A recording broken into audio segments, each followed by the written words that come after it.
think so. No, no, no, no. Maybe someday you'll have it your way. Maybe someday it'll all work out. Until then, nope, a nope, a nope, a nope. Definitely nope, a nope, nope, a nope. Probably never, ever, ever, ever, ever, ever gonna happen. Oh no.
Welcome to Journey Through the Gate, your paranormal portal podcast, as we delve into the many questions and wonders brought on by the supernatural experience. What's on the other side of the gate? Let's find out together.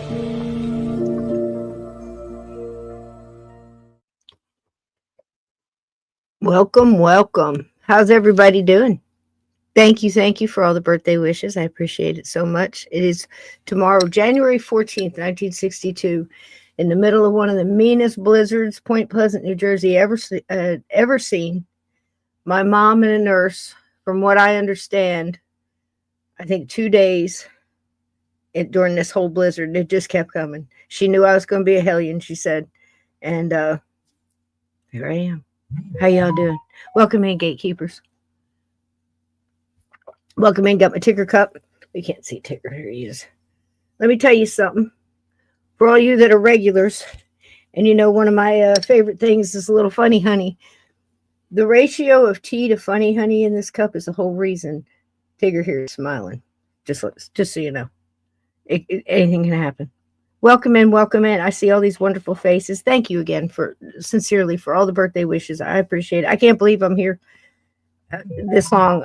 Unbelievable. 1962. Can you imagine? I mean, we weren't far away from November of 63. So I was just a baby when that whole thing went down in Dallas. And it seemed like my whole life I heard adults talking about that. And I think other than just whatever natural ability, I'm no different than you guys. Everybody has it. It's just it manifests in different ways, I believe, for people. And we tend to focus on different abilities, and maybe, because we focus on those, we exercise those more. So some people have, it gets complicated. I think some people absolutely have more abilities than others, or something happened to them where they, as elders in my past have said, almost like you you went into the spirit world a little bit. So you might have been close to death or had a near death experience, which again is a very odd name for something because you actually have to die. So that's not near anything. That's actually dying and coming back. But these names we get for things. But I think you bring a little bit of that back with you. But if you think about it, if when you're born and you're coming from there, if you hold tight to that theory, then we're bringing a little bit of it in with us too, aren't we? So I think that's why kids are so much more open-minded to all of that, and so much closer to bringing it in with you, and then later on in life, if you have something else happen, you might had a bad fever or something else. You don't know sometimes. We don't know how close we've dipped our toe in or been pulled into the spirit world. So let's get Steve in here so we can say hi to everybody in this wonderful chat and see what he thinks about it. You ready, darling? I was late with I copied and pasted that link and thought I had sent it to you, and last minute I'm scrambling. I heard the show starting. Nicole had it on the TV in the bedroom. Hey, Nick. I don't even have a link yet. Yeah, hello, Nicole and Holden. They're watching me on the Hi, TV Holden. back there. Hi, baby. Love you guys. Those are great pictures. Oh, my gosh. I think he gains, 10, 20 pounds a week? Seems something like that. He's grown so big, like a weed, they say. Remember they used to say that back in the day. I miss all that. Oh, you wonderful people in the chat. Let's see. We got Bud. I let Lee know that you're blocked over there. We're going to get that taken care of. Get taken care of. I'm covering a pet here. Pardon me. Paranormal. Eric, how you doing? Ted Branston's here. Ted's here. Let's see. Who else? Monica's here. Scott's Life Off Grid. Hi to the Stockton family. It has to be Monica. How you doing, baby? Nixon Doe. Lindsay's here. What's a hen weigh? 2 or 3 pounds. 2 or 3 pounds. Echo, we were telling jokes last night, Steve. Were you? Vixen Doe, yeah, having a good time. Hey, Echo, how you doing, baby? Who was born in a bubble? Who was born in a bubble? You were born in a bubble? What if you were born in a bubble? I don't know. What do you mean? I was born in. You mean like an actual bubble? No, is he talking about like the call? Is he talking about that? The veil over my face, they call it down south. But yeah, I don't know. He might mean something else. Could be bubble babies out there. My superstitious grandma thought that was really something. That's when you was born with the veil over your face. That's all. That's the be all end all right there. Scott's here. Hey, Scott. Vixen Doe. Yeah, my grandma kept my afterbirth. I have no idea what she did with it. Thank you, sir. Make soup or soap or something out of it. Don't you be adding up my number, Scott. I'm sorry, Steve, but I know he's adding that up. I don't want to know, Scott. I've been 50 for at least 11, 12 years now, and that's where I'm staying. I'm on hold. I'm 30 with 31 years experience. There you go. With who? Run that by me again. I'm 30 with 31 years experience. I'm going to just put that in my back pocket, Steve. You got to think about it. I've been drinking Funny Honey for 45 minutes. I figured I've got my Tigger cup out. And I was telling the chat before you got in here, the ratio of Funny Honey to tea in this cup is probably a little more askew than normal. Dimensional Horse, Renee's, how you doing? I'll get those books out to you soon. We haven't been out. It's snowed here in New England. Is Renee's here? Yeah, don't like to get the little boy out if we don't have to. Let's see, Grey Wolf, what's happening? Paranormal Lindsay, how you doing? Monica Devias, how are you? 1958. I'm telling you what, vintage, baby. Sounds 1963 here. I just love it. I love being vintage. I never thought I'd get a chance. Yeah, seriously, I didn't think I'd make it out of my. Think I'd make it 2:30. Much less when you get those 30s. Most likely to succeed, or most likely to be whatever, or most likely to go to pot. You don't want to know what I had in my yearbook, but most people didn't think I was going to make it past 21. I was a little bit of a scrapper.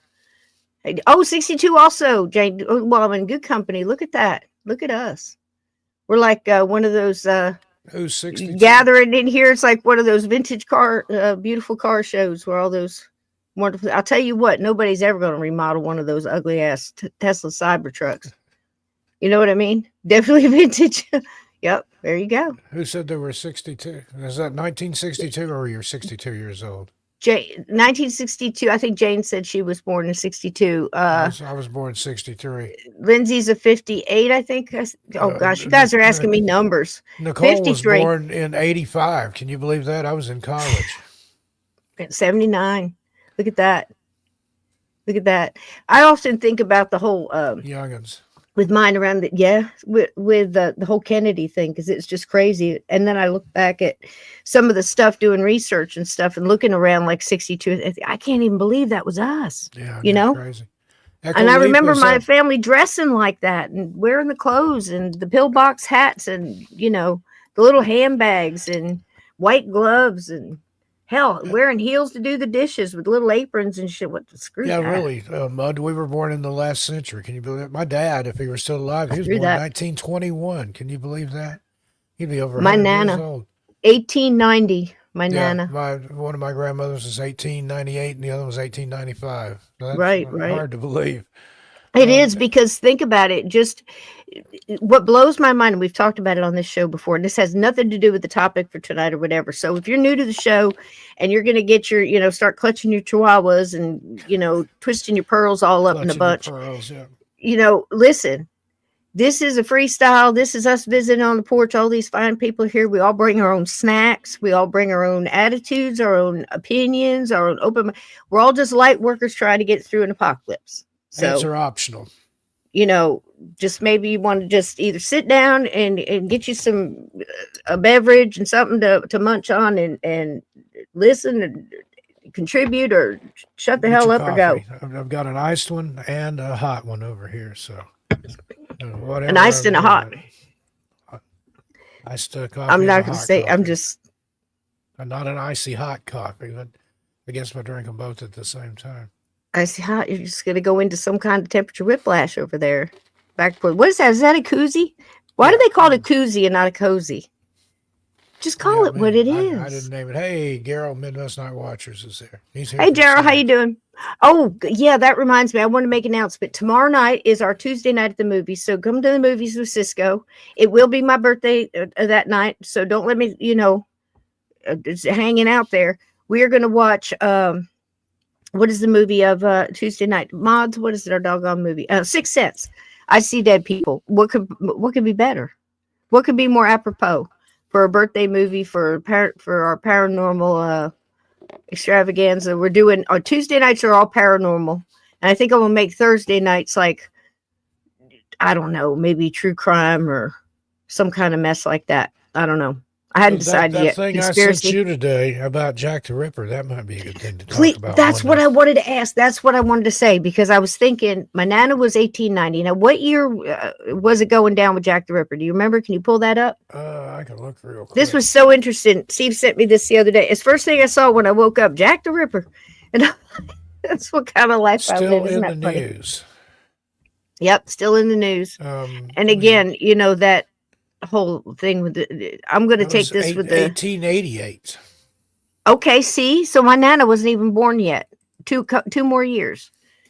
It blows my mind, because you think about what was going on in the West at that time. If you watch a show or something like that, and you see everything that was going down in a town like Deadwood or Tombstone or whatever, and then you go into the city of New York or, you know, one of those, Boston or name it, you know. Atlanta, whatever was kicking. Anybody wants to know what we're talking so different. about. So different. But they're calling for a new inquest. They've had a DNA breakthrough after 130 yet again. In the supposedly. The guy's an author, so maybe. Did you say did you send it to me for me to pull up? What did you do?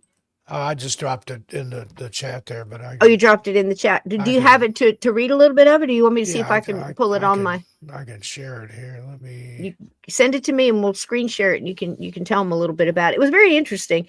It's all about DNA and everything else. So if you think about DNA, when was DNA really starting to kick in? Well, it was early. It was late. I want to say late 80s. I mean, they were messing around with it, but what really kicked it in and introduced everything DNA to people was all those forensic files and the crime stories that started on cable TV. And then, of course, the infamous OJ trial that introduced DNA to everybody, to the public, I believe, you know, and it started kicking in from there. But I'll be right back. Sure. You've got an old, this whole thing, if I understand it correctly from what Steve sent me, is that shawl again. So I believe it's Edo's now, Catherine Edo's. So again, I understand the whole look. Jack the Ripper's famous, and it's all about him. And a lot of times the victims are overlooked, and they don't get the respect. And I'm all for it. I say it every time. Every time we do a true crime story here, we do Lizzie Borden or any of that stuff, right? That's first and foremost understood. But they've got this shawl now. Most of these girls were prostitutes. Again, the times, the choices they had, the choices they thought they had, the pressures they were under, and everything else. It wasn't like now you have so many choices to do other things. It was a very different time, and I think it was very I mean, think about it. You had large groups of people. When we did that story on Jack the Ripper, I dug in deep. And you remember I was telling you about these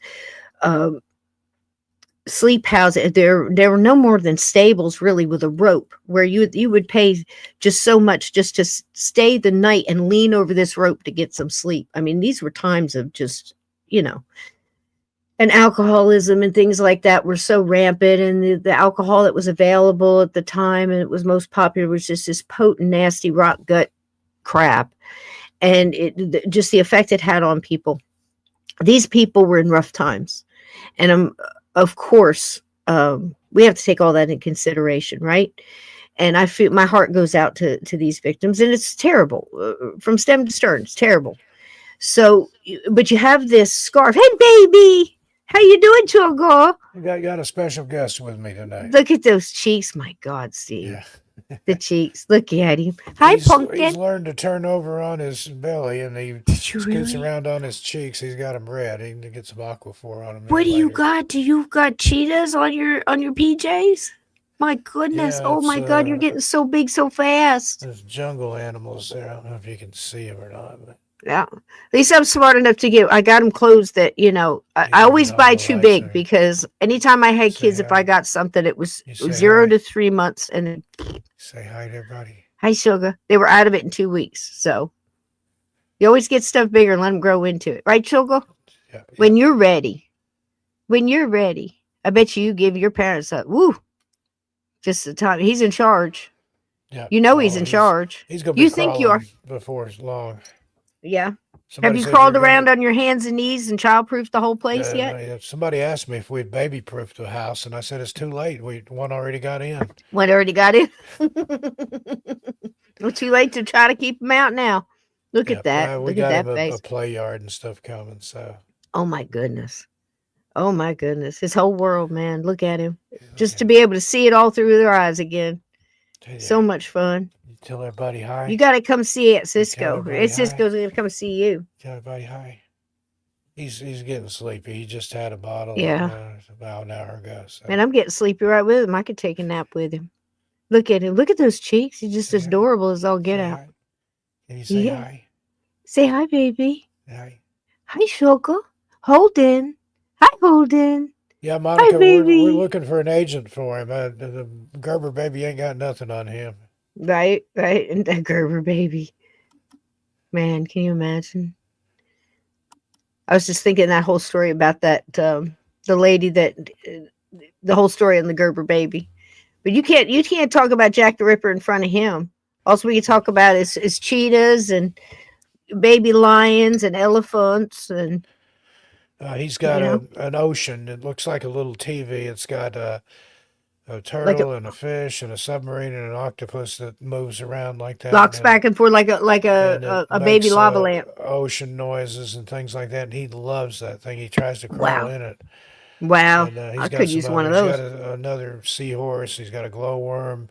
He's got all kinds of. What were you I telling love people about us, Mud? But I did talk to Lee about that. He's going to check into it for you, buddy. Clearly an oversight. Yep, get him in a modeling now. Look at that. Look at the show stealer. Look at him. Yep, he sure is. Yeah. Well, I'm going to take you back to Mama. I just went in Okay, to say hi sweetheart. to everybody, Chunky monkey. and That's him. we'll Just a be. squish. I'll Look be at right that. back. Tell everybody good Beautiful night, Walter. hair. Bye, You tell him baby. hi. You tell him hi. Kisses, kisses. Hi. Hi. He's Bye, too sweetheart. enthused over all the lights and stuff here. He's Yeah. very Those encouraging. eyes is as big as eyes, big as saucers. Look at Yeah. that. Oh, what a sweetie. Love you, All right. baby. I'll be right back. What a cutie. Yep. Ain't that something? Lessons. Yep. Okay. Let me get back to this. So, Vixen, what do you tell me, sweetie? I think the Whitechapel in Whitechapel, the prostitutes weren't harassed, but they couldn't stand still. There was a church that walked around until they were solicited and might be able to get a room. True. I mean, it was a hard time. And of course, they were doing that for just a couple pennies to stay in a place or grab a room or share a room or just horrible conditions. So, keeping all that in mind, my thought is this: we have a shawl. All right. I watched them test this shawl. Gosh, how long ago? I want to say maybe 6, 7, 8 years ago.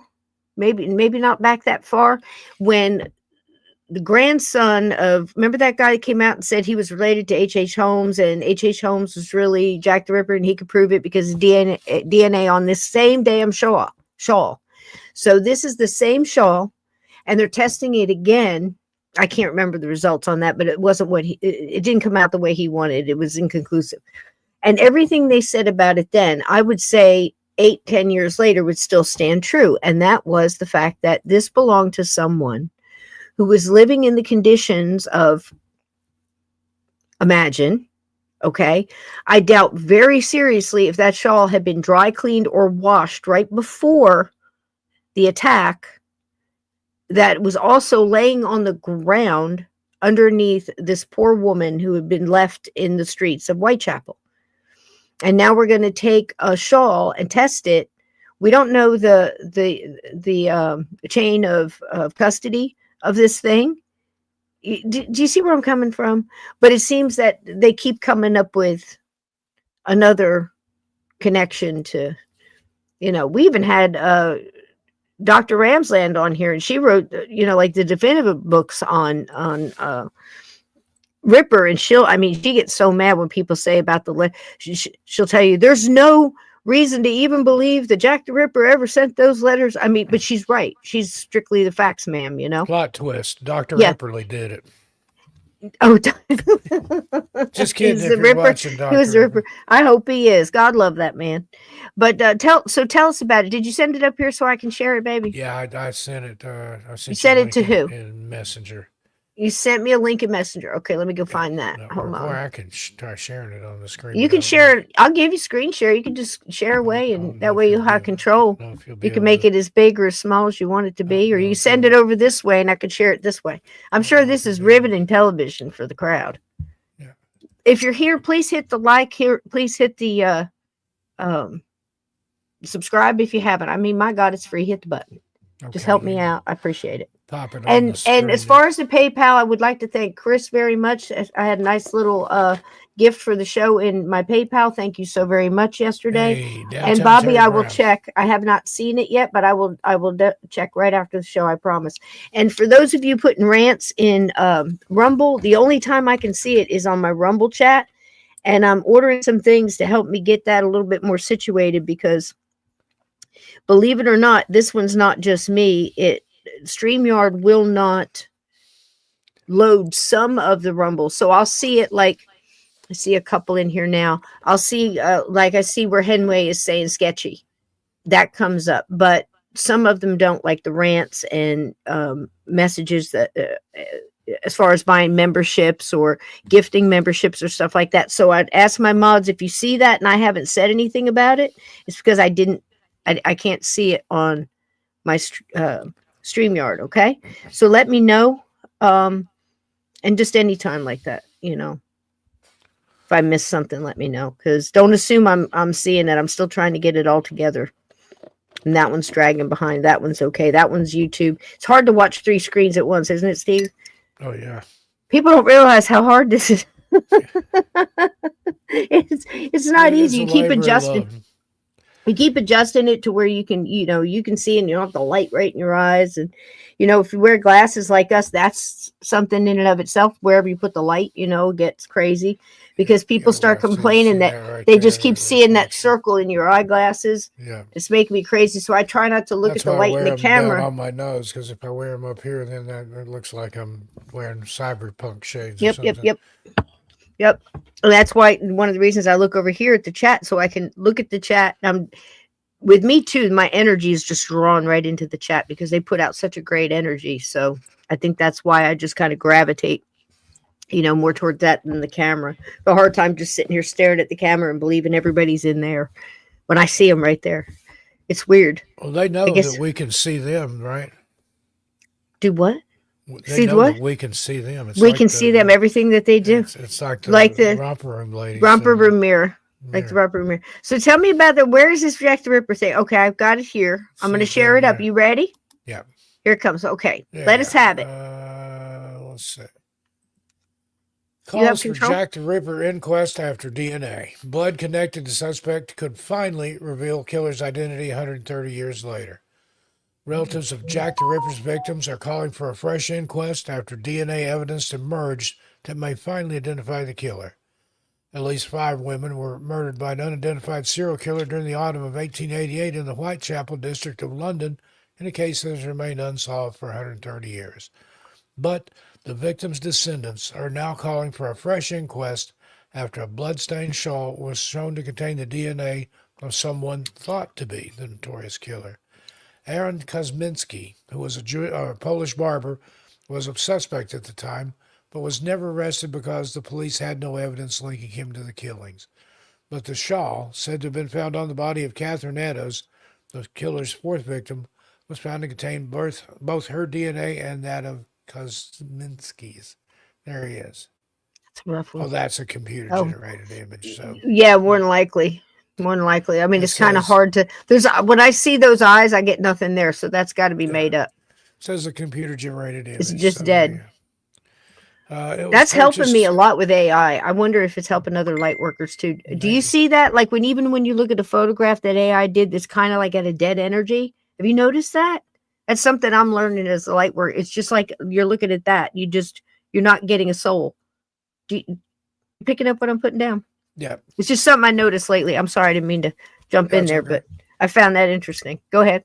Carry on. It was purchased at auction by Russell Edwards, an author and Ripper researcher, who said, quote, "Justice can be served," end quote, by finally naming the killer. He has hired a legal team to try to secure another inquest. Karen Miller, 53, is 3 times great-granddaughter of Eddowes and provided her DNA, which was a match to the sample on the shawl. The name Jack the Ripper has become sensationalized. It has gone down in history as this famous character, she told the Daily Mail. It has been all about him, this iconic name, but people have forgotten about the victims who did not have justice at the time. What about the real name of the person who did this? Having the real person legally named in court, which consider all the evidence, would be a form of justice for the victims.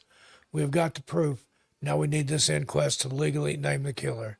It would mean a lot to me, my family, to a lot of people to finally have this crime solved. And there, Dr. Jari Luhelane, senior lecturer at Liverpool John Moores University, tested the Catherine Eddowes shawl for DNA in September. There's more there. Descendants of the Ripper's other victims, Mary Ann Nichols, Annie Chapman, Elizabeth Stride, and Mary Jane Kelly, have also backed the campaign. Sue Parler, whose husband Andy is distantly related to Miss Nichols, said, "There was no justice for these victims at the time. It was such a long time ago. But it would mean a lot to finally be able to name the killer to get some closure on this. These women have been dismissed as just prostitutes like they did not matter, but they did. Kosminski's descendants have also supported the move. Amanda Polos, his 3 times great niece, said, "I'm more than happy to finally establish what really happened." The coroner in the original 1888 inquest returned a verdict of willful murder. And, now, see, that almost seems like a real drawing of somebody. Yeah, but there's more life in that to me. Yeah. Like he's actually drawing somebody that was there or somebody that he knew of, or like a court. That's like the court, the newspaper Yes. rendition of the guy that they're talking about that doesn't really look anything like No. that. No, but that just seems real dead to me. It's real weird. And people in the chat, Lindsay and some others are saying the same thing. And I'm wondering about that. Like, if you're a light worker and you can usually look at something, a picture of somebody, an actual human being, you can feel the life in that energy of the picture Yeah. you're looking at, even if it's a drawing of somebody. And I don't talk too much about it, but a lot of these missing people cases that I handle, I can look at a picture of them and tell that they're on a different plane. They've gone on. Exactly. It's in Exactly. the eyes. It is in Yep. the eyes. Yep. If granted permission by Richard Hermer, the Attorney General, an inquest could go ahead. Sir Michael Ellis refused permission for a new inquiry when he was Attorney General 2 years ago. Dr. Tim Sampson, a barrister, has written to Lord Hermer. He stated that had the Shaw been available at the time, it would have been justifiable for the coroner to seek and then charge and then seek to have Aaron Kosminski prosecuted for both the murder of Mrs. Eddowes and the other 4 victims. The case would go to a high court judge to consider whether permission would be granted. Mr. Edwards said a second inquest is the only way of confirming what happened. As we now have identified the true murder with a wealth of evidence putting the man we named as as the Ripper in the frame, we want justice to be served. So there you go. Yep. Like Lindsay says here, eyes are the mirror to the soul. And, a lot of that, I think we all do that, especially in like the true crime. Yeah, it does have issues with hands and fingers too. That's for sure. But man, there's just something about it where it's just, I don't know. I mean, I think if you look at a sculpture of someone, there's an absolutely beautiful sculpture, probably one of my favorites of all time. I would, if you press me to say, I would have to say it's this one. It's called The Veil, and I don't know if you guys know which one. I'll find a picture of it and share it because it's gorgeous. To find the folds of it's just an amazing accomplishment, and there you can feel life in that. But I think you're getting that from the artist and what they're putting into it. Certain paintings are that way, certain illustration drawings are that way to me, and I always felt that when I was a child, where my mom would draw something, was always drawings around because of her job. She was in advertisement and she drew the pictures and the people and all that kind of stuff for advertisements back in the day, before they were using so many pictures. And I actually remember when that started to happen. The bigger stores were actually using photographs and stuff, and it started to change over, but I could feel the energy in it. And I think that was the artist. It's a little different when it's a picture of a person. You can look into the eyes. You can feel it, like Steve just said. That's incredible. Glad I'm not the only one. Oh, you got it, Steve. Isn't that gorgeous? Yeah. All right, let me share amazing. this. This is The Veil. It's absolutely my And favorite remember, sculpture this ever. is carved. That is carved. Isn't that amazing? Isn't that just one of the most delicately beautiful things you've ever seen? This is hand carved out of one piece of marble. Is that just incredible? I mean, to have that. Now, this artist has multiple other ones too, so that that he has full body ones and everything. It's amazing, just that technique. Oh gosh, it's breathtaking. It truly is stunning. Yes, it is. Yep. So go look those up. Last week, Steve, you missed it, but I had a lot of different automatons out, and we were just expressing this amazing thing that's made in the 1700s. We're still looking at it, and it just absolutely blows your mind. If we have time at the end of the show, I'll pull it up and show it to you, because I think you unless you caught it. Did you catch it in the show? I did. I know you were busy. It was nuts. It's absolutely crazy. Are you? Oh gosh, yeah. It is stunning. Isn't it beautiful? Yeah. Whoa, yeah. It did. Yeah, that's what it looks like. Absolutely. It just has this most delicate feel to take something so hard and put so much of yourself and your heart and your feeling into it to make it look so soft and delicate is mesmerizing to me. Absolutely. Yep. Okay. The invisible marble veil. Yep. Incredible. Okay. What are we doing tonight? We are doing, I don't want to have you read again right off the top. So I'm going to grab this first card, Steve, and just get us started on a base. So last night and tonight, I've been talking about all the crazy ways that spirits communicate. Okay. So we've talked about multiple ones on the show, from signs and symbols and 111 and sending birds and butterflies and doves. And I just finished Yellowstone, and spoiler alert, at the end there, we all know that John Dutton died because Kevin Costner went off and did something else. And so his character, of course, they killed him off in the show. So the last 5, he was gone, and they had some stand in for the body. So it just seems awful because he's like, what part did you play? I played John Dutton's body. I don't know. It was weird. So in there, they had a red tail hawk that showed up at, prominent times in the show as a symbol, as a sign of him, and that he was going to be free now and he was good to go and approved of what they were doing and that kind of thing. So all of those things for sure. And then all of the tools and the techniques, but not just that stuff, not just the Ouija boards and the pendulums and the dowsing rods and, the different ways we can communicate with all the different tech. It's how do they communicate? So it's all the different ways. And I think that's one of the things that gets me in this genre, where people just so kind of like, pushing off those victims as just, okay, they're just prostitutes and everybody's, it's in the same box and this kind of thing. And just, ghosts, they forget that they were people. It's all just a fad thing, or it's something spooky to talk about or whatever. The ghosts do so many individual things. It's mind-blowing. So from manifesting and apporting items like Steve and I, that blows our mind, to make it rain in a room. What the hell is that? To have eggs come through the ceiling unbroken and, and lay it from the refrigerator, these kind of things. Being able to morph and manifest different visions to different people in the same room. It just seems like it's absolutely endless, Steve. The different ways. So I've grabbed a couple of small things just to emphasize a couple of those. Last night we shared a couple of ideas about split souls and, just a part of the soul and the essence of that person staying behind and some of it going on. I think that's more common than people really realize. I can't explain it, but the best way I can go about explaining that is how I look at it. And it's almost like we're all from the same place, the same source, and we're all part of that energy, like a vast ocean. Imagine that. And then you take, a bucket of that water out of the ocean. Well, it's no less a part of that ocean. It's just moved and changed its shape in the container it's in. Then you take a handful of that water out and you flick it and you have a bunch of droplets everywhere. Well, are those drops any less apart? No. And I heard something lately. It's a little commercial going around. I think maybe it's a guy who's driving the subway or something, and he's talking over the intercom, and he's just doing these little daily affirmations, like you are somebody kind of stuff. And he's telling, within that, he's saying, you're not a drop of a vast ocean.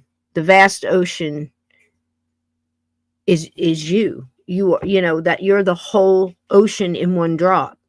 And it's like that with ghosts, I think. It's like, why did they choose to be, your cabinet bangers and your wall knockers and your, and the cover pullers?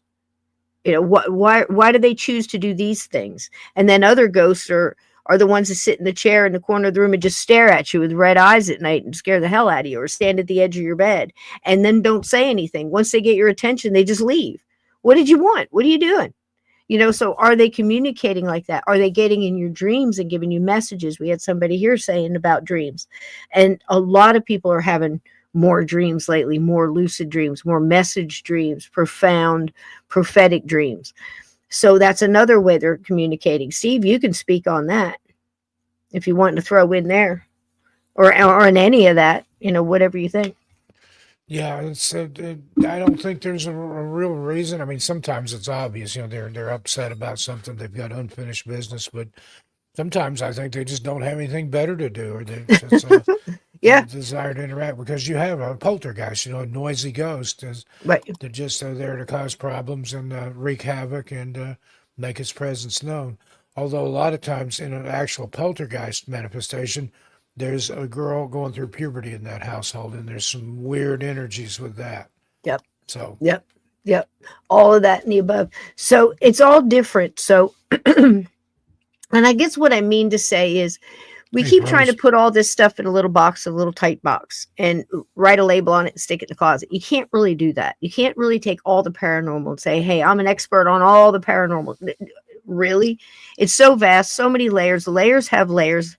And then in there, there's, it's chock full of other things and all these different surprises. So when you back up and you look at it and go communicating, well, that's what they're doing. They're communicating. They're walking up and down the hall, and it's not residual, and it's not a repeat, and it's not stone tape theory, and it's not just a replay. And there's some kind of an intelligent connection there. So they're walking down the hallway, they turn around and look at you, or they stop by your doorway and look in before they continue to walk down the hall. How creepy is that? But that right there is enough to tell you that if they're making eye contact with you and they're looking at you, they see you, you see them. And it's not just something they did and they keep returning. They'll do it whether you're there or not. They're communicating. I mean, wouldn't you say so, Steve? Or else why are they showing up? Why are they making themselves known? Absolutely. So even little stuff like this. Now, this one is a real quick little, I got a couple of little screen shares here. Of course, they're always out of order. I don't know why they do that.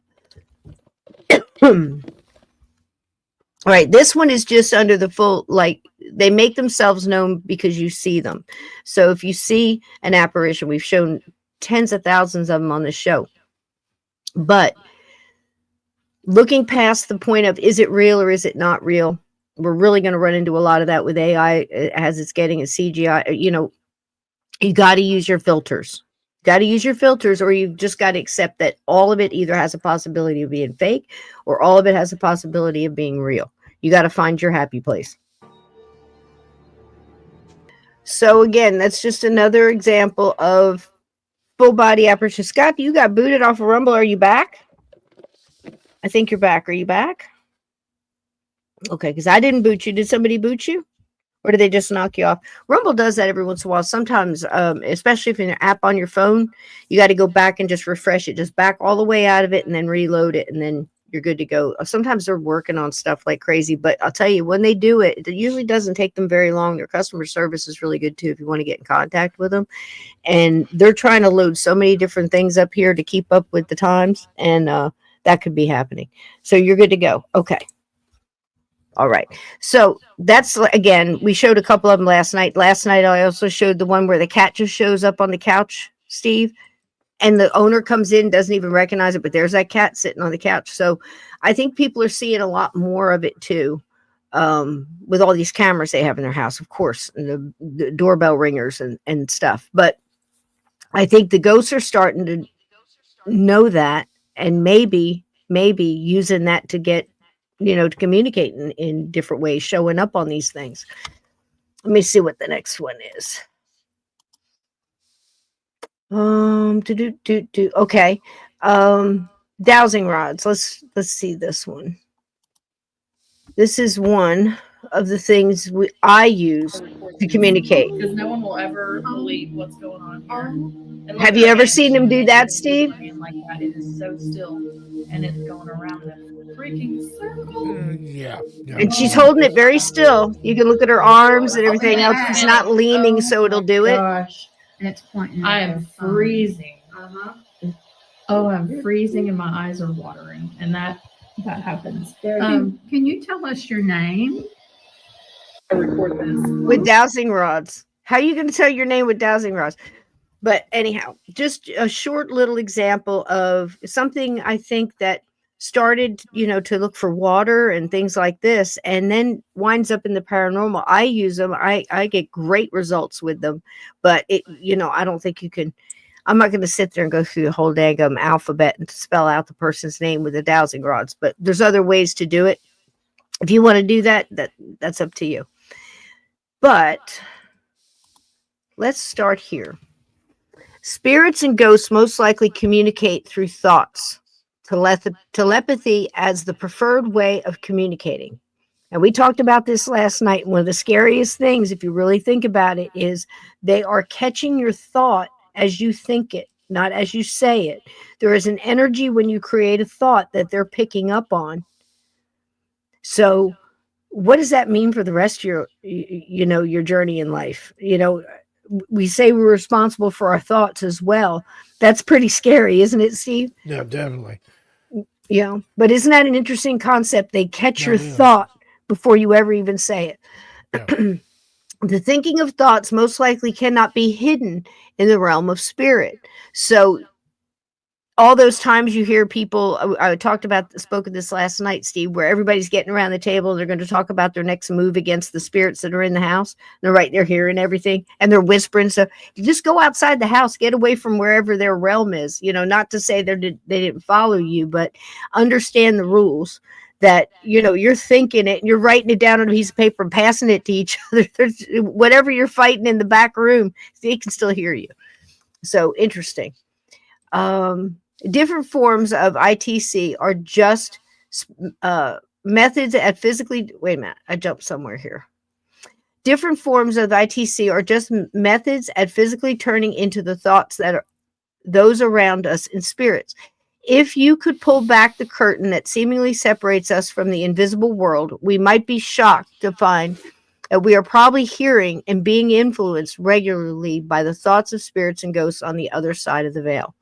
Now, I said that last night, but I wanted to say that for Steve because that's really saying something, Steve. And if you think about it, Cabin 22, where we being influenced, the things you've written, other stories that we've heard, thoughts and influences. And we spoke a little last night about how to discern about that. And I wanted to ask you get a lot of messages. I know you've heard, had, outside of your head, audible voices and things like that. So what do you think about that?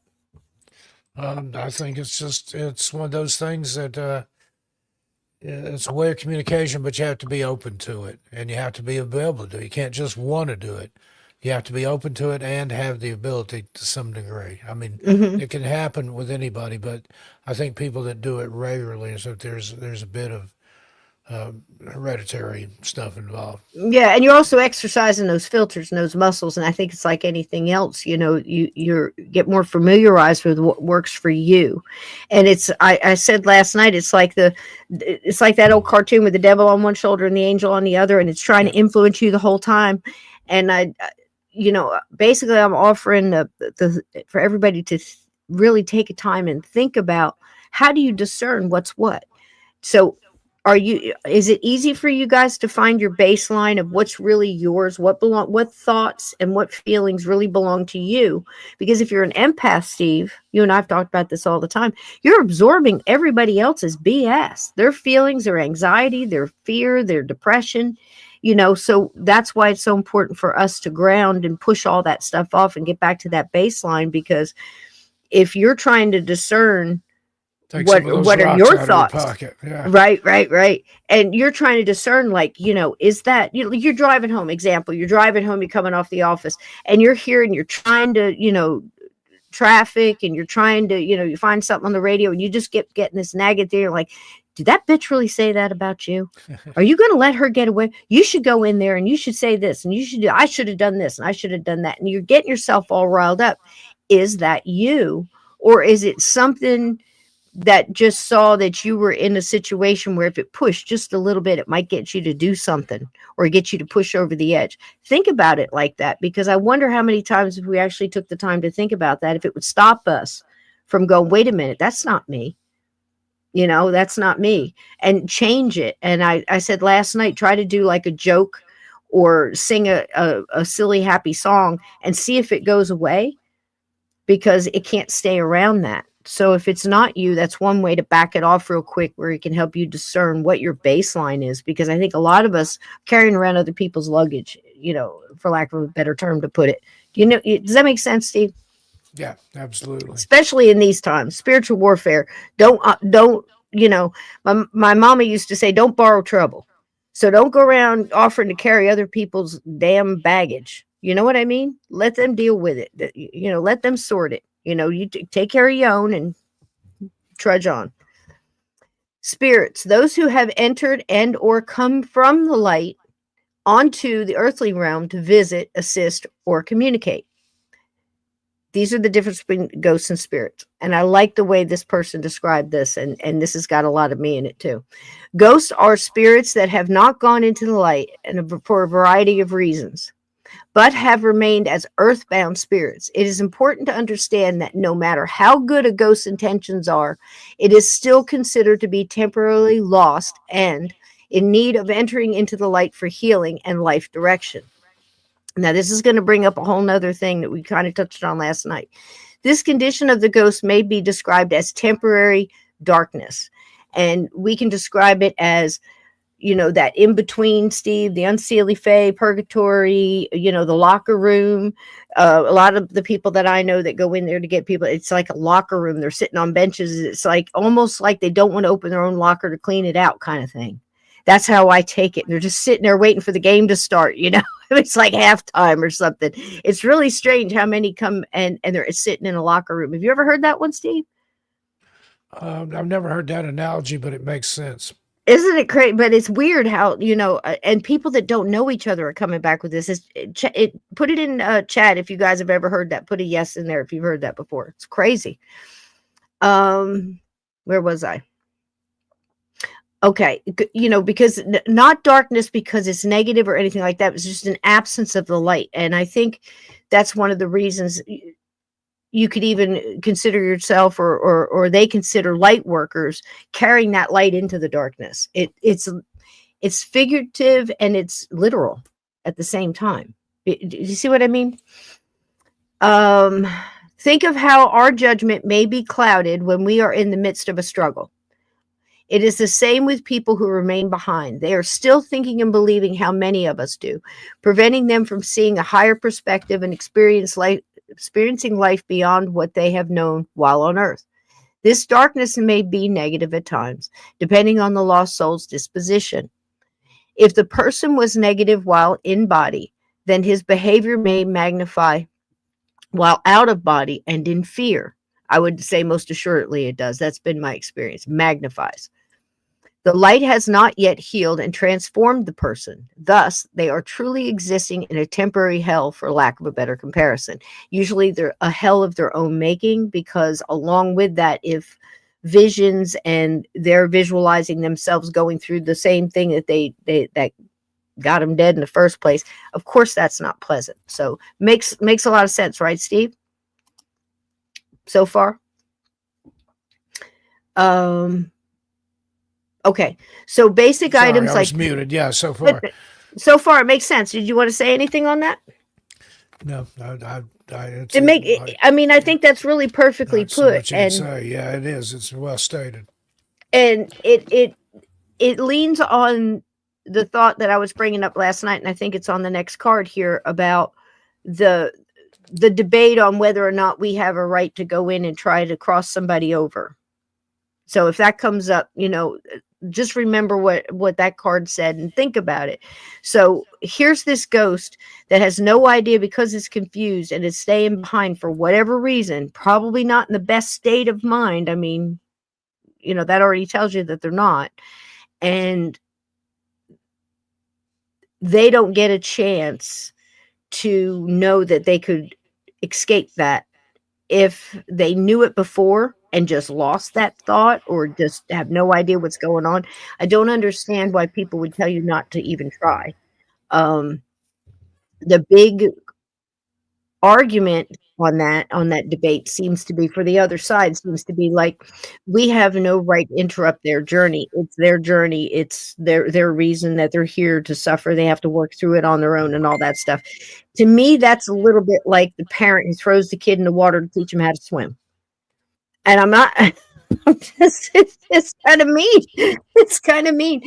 But it is, you know, I look at this whole thing and it depends on my general mood if I want to explain myself or not. Most of the time my answer is, well, so who are you to tell me I can't try? Because now you're interrupting my journey. And, so you just go over there and do your journey, and I'm going to do mine, because when I leave this room, they're going to know that they have a choice to leave here or stay. It's their free will, but it's my free will to give them the information so they can make a good choice, and I'm not going to just leave a soul behind because I'm all, whatever you call that, where you're just so up into it. So we're not going to do that because we don't want to interrupt that. Well, you're already interrupting. You just spent a day and a half in here trying to get the person to knock on the table for your own entertainment. That's not interrupting their journey. Come on. You get my point, don't you, Steve? Yep. Basic items like pendulums, dowsing rods, and Ouija boards, tarot or oracle cards, reading tea leaves, water visions, fire gazing, electric lights, as well as candle flames and more were used for years and still are to this day, all in just to communicate. High-tech gear includes EMF meters, spirit boxes, and thermal cameras. Those wishing to exercise their natural or supernatural instincts should unlock their inner ghost whisperer. Tune into those spine-chilling vibes and let your sixth sense lead the way. Channel your primal instincts for spirited adventure. So that sounds a little silly, but what it means is you can use all these things, but in tune with that, if you don't use your own instincts and your inner ghost whisperer and your inner sense of dealing with a human, I think you're going to not get the results that you want to get. Plus, you have to keep your vibe high, so you're going to attract higher, a higher vibrational earthbound, which is hard. It's hard. You're always going to get an earthbound unless you're talking to spirit, and that's a whole different deal. If you've got a spirit guide that's bringing in spirit to help you deal with something, that's a better route to take. Did that make sense, Steve? Yes, it did. Okay. Those, spirit adventure. Okay. So should we try to help goats cross over? Stay out of the light, Carol Ann. Don't go into the light. So this is what I was talking about before. And this says it better than I did. On one side, crossing over spirit is seen as helping them find peace and move on. It is viewed as a compassionate and resolving unfinished business. On the flip side, some say it interferes with the spirit's journey or autonomy and potentially leading to unintended consequences. It is a complex debate blending spirituality and ethics. Anything on that, Steve? Can you state it one more time? I had Sure. a little feedback. It's okay. It's but the whole thing I started to begin. On one side, crossing over Okay. spirit is seen as helping them find peace and move on. On the other side, some people say it interferes with the spirit's journey or autonomy and potentially could lead them in unintended consequences. Yeah, and that final line there's got a complex debate blending spirituality and ethics. So there you go. Mm-hmm. It's one size doesn't fit all. Your mileage may vary. Well, that's what I'm saying. Sorry, I got cookie. It's my birthday. I'm eating chocolate chip cookies. Well, the thing is this. Yeah, I'm not having it because, I've had people sit here and debate me about, okay, well, we're all really under the rule of reptilians and what is it? The praying mantis, insectoids or whatever. And what they do is when you die, they take your soul and they throw it in a light. And apparently your soul just goes into one of these things, kind of like a bank tube when you send in your check and you're in the drive-thru and you put that tube in a thing, it gets sucked up and it just shoots out into another spot.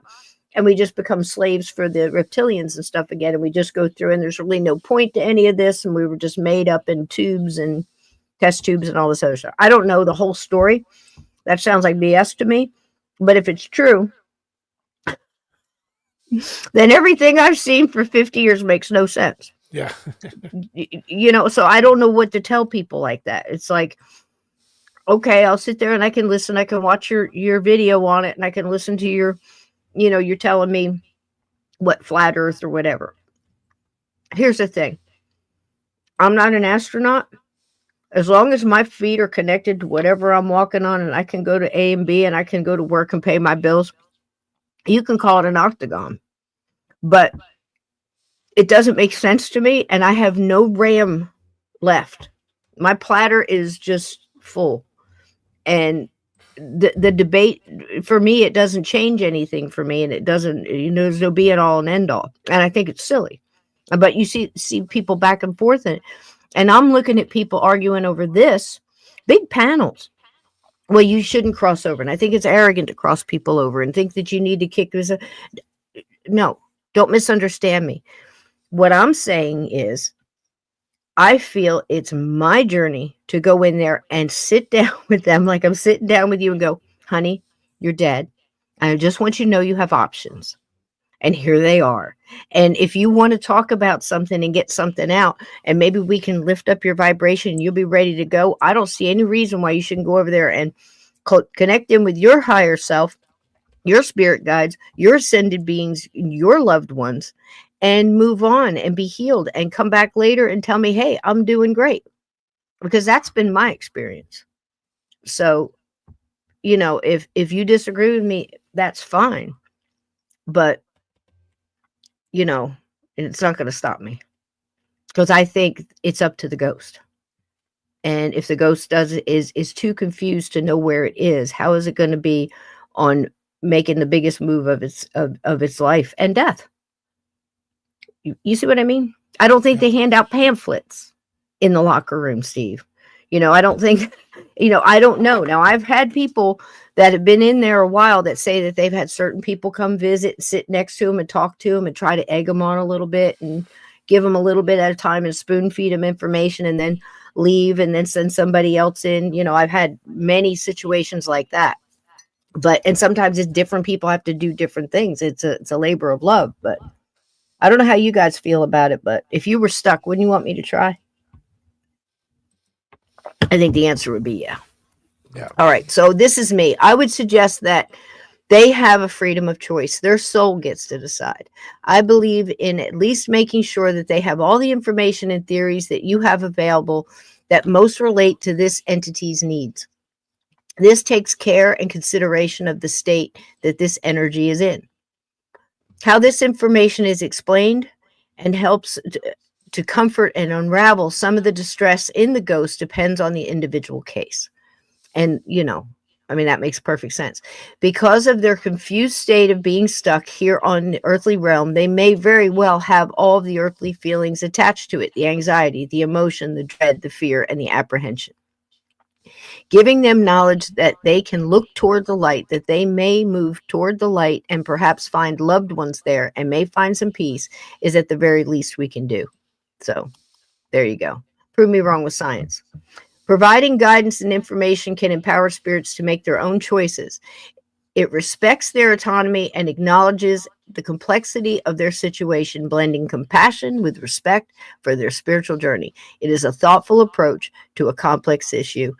And if that's not good enough out there in the paranormal world and you're still mad at me for it, bite me. It's my birthday. Well, you got anything on that, Steve? That's I like your About last sentence there. 5 minutes my birthday. Yeah. Bite me. It's my birthday. This one we did last night, and answering machines. I can run over this really fast because I've got a little clickety thing for you. This was just a good little story. Recently, I worked with a client whose close friend died quite suddenly in an accident.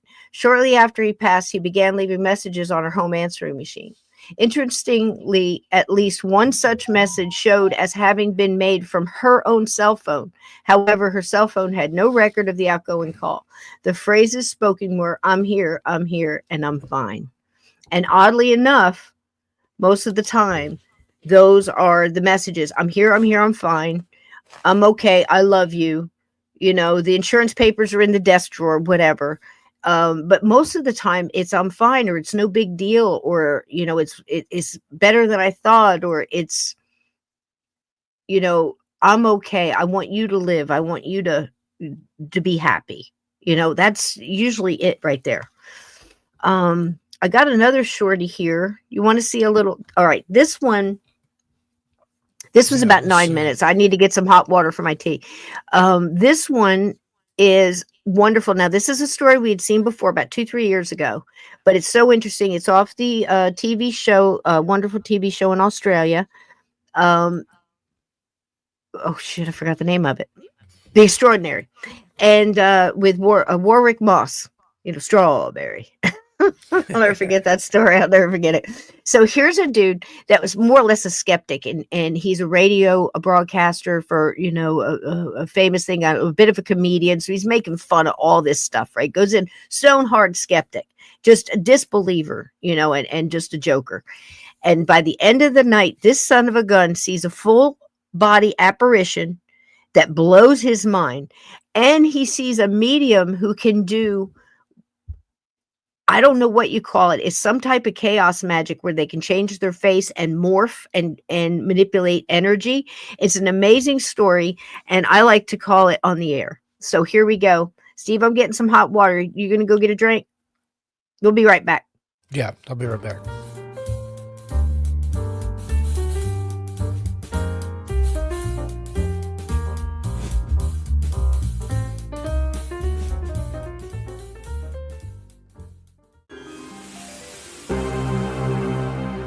I'd never met Doug Mulray before. Like most of you, I knew him as a wild and crazy radio voice and the host of that controversial Naughtiest Home Video TV show. You may be familiar with the Doug I'm talking about. Warning, this is an adults-only program. Not, I repeat, not Australia's funniest home video show. Certain scenes and language may offend some wussy girl's blouse and Nancy boy viewers. But the Doug Mulray we're about to meet is an entirely different one. The story he's going to tell is dramatically different. And at first, he didn't want to tell it. I'm loath to do it because clearly when one discusses the supernatural, the paranormal, one attracts criticism, cynicism, loses friends. But it is a compelling story, and it's something which actually happened to me and in part to a good many other people who still have their wits about them. With our reassurance that we'd take his story seriously, Doug agreed to share with us his personal account of the dramatic events of a Black Friday in 1976. That night, Doug Mulray was a young radio announcer with Radio 2GO on the New South Wales Central Coast. Throughout this story, you will hear actual recordings from that night. When Black Friday comes, well, it's arrived, and in a big way. We're broadcasting live from the Inn of the Dam at 2GO on a Friday night, Black Friday. I'm Mark Smith here, 13 minutes after 7. Here's Doug Mulray. The event started to change shape when Romy Warren, the medium we'd invited to participate, started to do some shtick.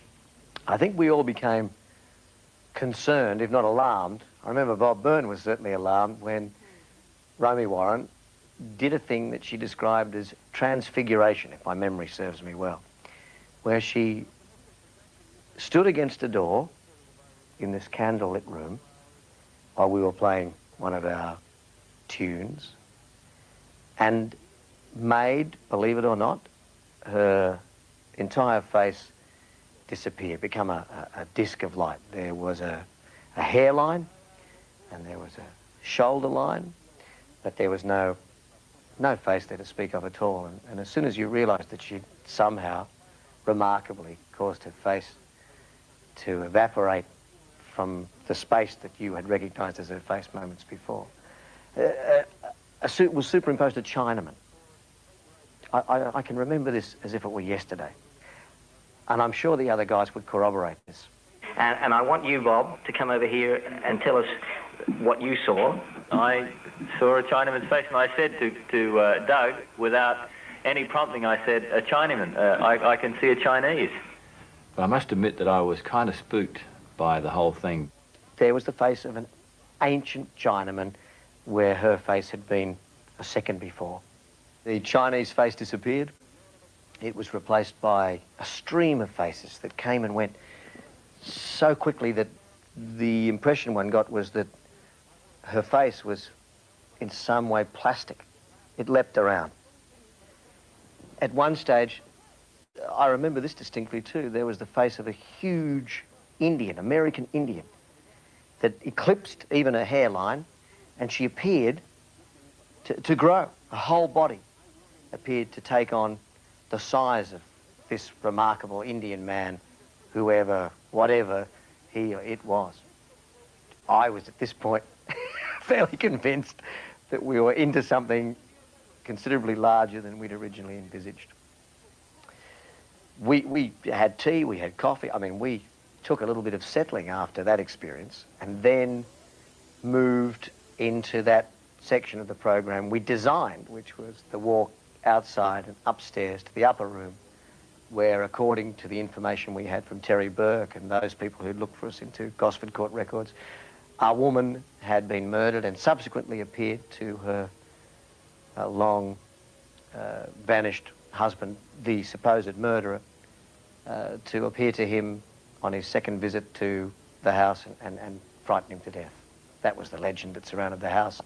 When we designed the broadcast, I thought it would be a cute trick. After having had the experiences downstairs with Romy Warren, the aforementioned experiences, I began to wonder about what we would see. We'll find out what happened in just a minute.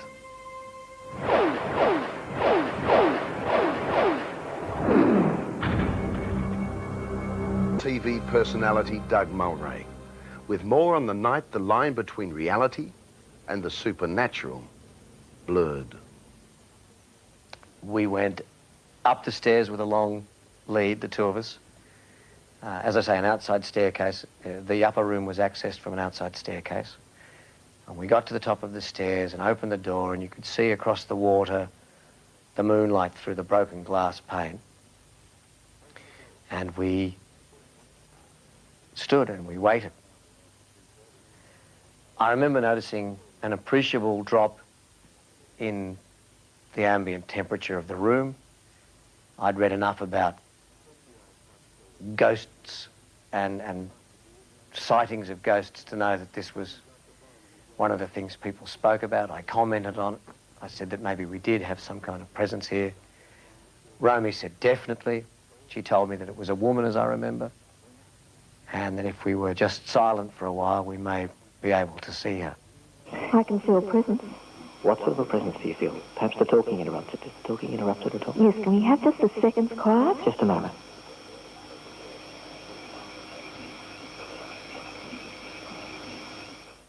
The automatic gain control, that device at radio stations which picks up whatever noise there is to keep it balanced, to keep something on the radio, sucked up the sound of the insects outside.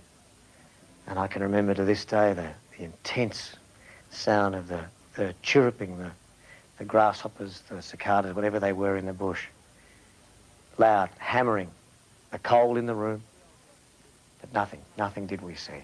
So after what seemed like an eternity, it was probably 10 or 12 seconds, I said, well, it looks like we're going to be disappointed this evening. It doesn't seem that we'll be witnessing any ectoplasm, and maybe it's time to go back to the central commentary position, with apologies to Richie Benner. We crossed to, I think it was Mark Smith who was on the air, who did what radio announcers do: time call, weather check, record introduction, commercial break. And the moment that our mic was switched off, the moment we crossed back to the studio downstairs, before my eyes, certainly, before Romy's eyes, she corroborated everything I saw. A figure of a woman, opaque, uniform in colour, regardless of whether we were looking at skin or clothing, appeared in the furthest left-hand corner of the room and moved towards us and across in front of us to the other end of the room. She had on a bonnet, she had on a full skirt, which had a tight bodice and I guess what you would call a bustle over the derriere. I don't remember her moving her feet. I don't remember her walking per se. I just remember the image, almost like a photographic image of a person who was fluid. I mean, definitely, it was not a static image. She sort of turned as she moved across the room, but just for 1 or 2 seconds was there before my eyes and then gone. As we shut down and crossed back to you. Well, I don't know, but Romy, perhaps you could describe what happened for us. Well, I think I said to you, did you see that? And you said, yes, a woman. Was Doug Mulray the only person apart from the medium to see the vision? He may have thought so. Later in the night, when driving back to Gosford, Doug and Romy Warren went into the upstairs room with a microphone and just missed seeing this image.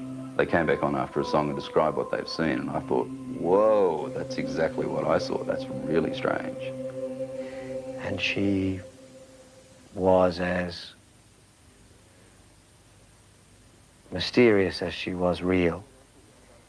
And I can see her now as I tell you about the experience, and have no doubt whatsoever that what I saw was what's popularly referred to as a ghost. I still have no idea what it means. There are theories that have been offered, theories I can offer you, but the reality, the single reality that dominates my memory of the experience is this spectre, and it was there and was real, and it confounds everything I believe.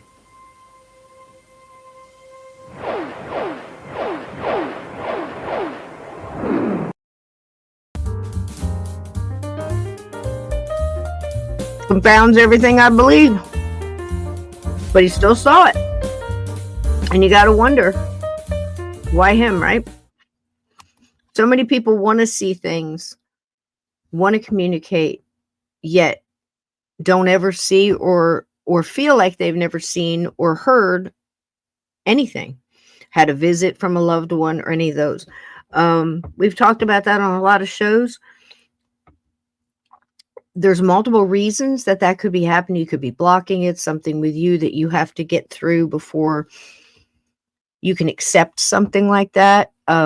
Depending on where you are in your consciousness journey, something you have to go through. Don't take it so personal. Lighten up on it and see if that helps, because I've known people that just did that, just like stop thinking about it, stop asking about it, and then they get a message, maybe not the exact message that they wanted or from who they wanted, but they start getting signs and things like that. So I think that we block a lot of that. I think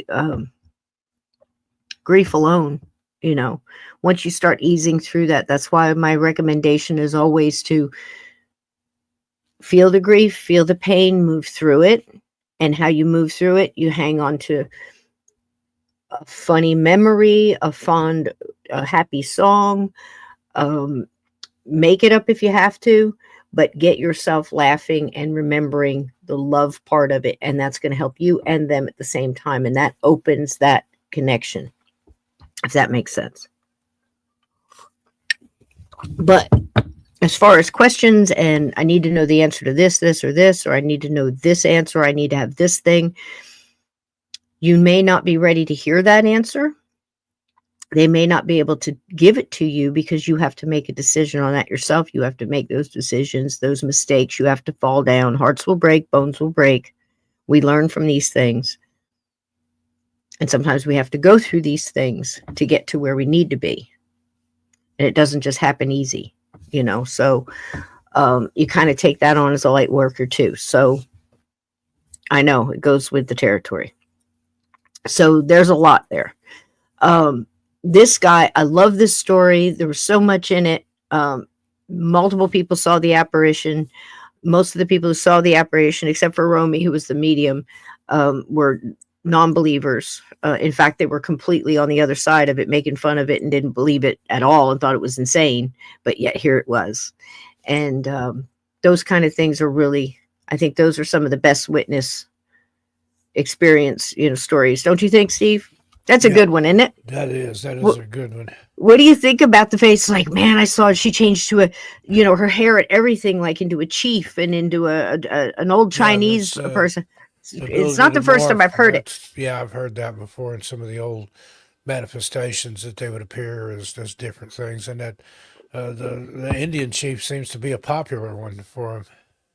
Mm-hmm. Maybe that was just the era or something, but I've heard that one several times. I think so too, but here's the thing. You can look at it in several different ways, I think. You can go the scientific method and you can explain all the, the making, manifesting the into physical, what isn't physical, and the whole, is it just a mind trick on the people in the room and it's a hallucination? This is what I think it is. I don't think she's changing her face at all. I think what's happening is her spirit guides at this very good medium. I mean, I don't know if she's still alive. She was in Australia, but she had a great reputation for. She's just one of these people that just blow you away, as far as their abilities. And I think these were her spirit guides and other spirits that were manifesting over her face, just like we saw in the movie. Oh gosh, what's the name of that movie? It's one of my favorites. We're going to wind up showing it on Rumble one night. The House That Would Not Die with Barbara Stanwyck. Yeah. It blew me away when I saw that when I was a kid. That's and a good one. Yeah, when they're at the seance, the spirits are morphing over their faces and they turn into that person as they take them over. It was great. Have you all seen that movie? I know some of you watched with me a couple of years ago. Yeah, if you haven't, you need to see it. That was a good one. Okay, I have another one that's kind of fun. Let me see if I can squeeze this one in before we... Has anybody heard about this case, Steve? The Donaldson messages. Now, this one, I'm not going to tell you the whole story. I'm going to give you pieces of it, but I highly recommend you go and watch the videos if you haven't seen it. The Y Files does a great story on this. Steve, have you guys done this on any of your channels? I don't think I've covered it on anything. Maybe briefly on 13 Past Midnight a few years ago. I talked about it, but I haven't made a video about it. It's so interesting, isn't it? What do you think? It's got everything. Yeah, it hits all the markers. So just to touch on it, guys, if you haven't seen it, I highly recommend, there's a couple of good ones out there. There's Dark History does one on it. I mean, there's a lot of videos out there, but I think Y Files does the best because Y Files also digs into the history of some of the information that they found here, and it makes it for a very interesting 30 minutes. So I highly recommend that. And that's free on YouTube if you aren't subbed over there at Y Files. So the Donaldson messages. Meadow Cottage in Donaldson, England, was the 18th century brickstone cottage style house owned by a man named Ken Webster. Dating back many centuries, the house was bound to have many secrets hidden deep in its foundations. And the wild part about this story is there's a couple of people. I don't believe he owned it. I think maybe he did, because I know they were renovating the house. Steve, jump in here anywhere you want with your information. But I believe they were renovating it because I know they had paint and things like that about. They go into this house and things start to happen. They're starting to, different things that you would hear about in a regular haunted house. But things really got crazy right at the beginning. And I think it was two people at first staying at the house, like roommates. This guy, Ken, was a teacher and a musician. And I think another one of his friends moved in, or at least moved in to help them with this issue, because it really gets nuts. It's got everything, whether it's a ghost staying at the house, which I believe it was, or at least visiting, coming back and forth. And it's got possible time travel and other things. So it's very interesting. You want to take this card, Steve? Can you see it with that darn? Let me get that off of there. StreamYard has gone nuts and done all kinds of new things. All right, now we see the whole thing. Go right ahead, sir, if you like. Ken Webster, a high school teacher, had recently relocated to Meadow Cottage in the village of Doddleston, 4 miles southwest of the town of Chester in northwest England, with his girlfriend Debbie and his friend Nick. There we go. And next. Can you see that one too? This is weird. The signs of unnatural activity in the cottage were strange. 6-toed footprints in the dust that seemed to walk up the walls of the old cottage. At first, Ken and his girlfriend dismissed the footprints as a prank. They painted over the footprints when they failed to scrub off. The footprints would return in the same place. Other occurrences around the cottage were large cold spots that moved around an empty room. Sudden gusts of cold wind would appear from nowhere. Wow, right? They would also see shadows moving around and feel the presence of an invisible entity around the house. They even found tins of cat food stacked on top of each other, stacked in a pyramid. Yep. So this was absolutely crazy. All right, they're already in there and stuff starting now. Again, I didn't put it in the cards, but there was other things too. I'm sure you'd heard of it. See, where they'd go in and it was very much like Poltergeist, where they went in and all the chairs would be stacked up. And no, like they'd leave the room and come back and all the chairs are right there, or like all stacked up in a pyramid or something, Yeah. kitchen chairs or boxes or other things like this. And it's ramping up. So at one point in time, this guy, like I said, was a teacher, and the year it was, these computers were very simple. Now, I'm sure you know a lot more about this than I, Steve. I know this is one of your things, but it's the old box computer where the screen is all like that green kind of font, very, very early. And there was no internet. 8088 XT clone type thing. There you go. And mono green screen, yeah. or some of them were amber, but there was just on a black background, either green or amber, most of them. And it didn't even have the internet, and it didn't even have a word processor in it. So as to my understanding, this guy borrowed something from the school that would turn this thing into a real kind of sluggish word processor type thing. And they started to get messages. Is that about how it goes down, Steve? Yeah, the things would just show up on the screen. Yep. Here we go. Unusual messages began appearing on Ken's pre-internet computer, supposedly from someone living in the same place, but in the year 1546. It started with a garbled poem signed L.W. There we go. Webster could not make much of the messages, as they were written in misspelled English and were cryptic, very cryptic, almost like riddles. The first message was ominous and difficult to interpret. It was unlike anything Ken and Debbie had ever read. The deep yet cryptic poem talked about nightmares, fame, growth, and death, as if summing up life and death in one poem. My goodness. You know what would be neat right now, Mr. Stockton? If we could hear that message, wouldn't it be a miracle of just time, space, and the inner tubes? Well, here we go. There you go. Let's see if we can. Words thou speak, although I must confess that I hath also been ill-schooled. Thou art goodly man who hath fanciful woman who dwell in mine home. 'Tis a fitting place, with lights which devil maketh, and costly things, that only mine friend Edmund Gray can afford, or the king himself. Well, the miracle of the inner tubes. That was the first message. And I've got it written out so you can see it too, because that's very hard to understand. And the next one's even better. Do you want to take this one? I'm sorry, I caught you off guard. Wait, you're muted, honey. And it's covering up a little bit of it there, but I think I can get it. Oh, gosh.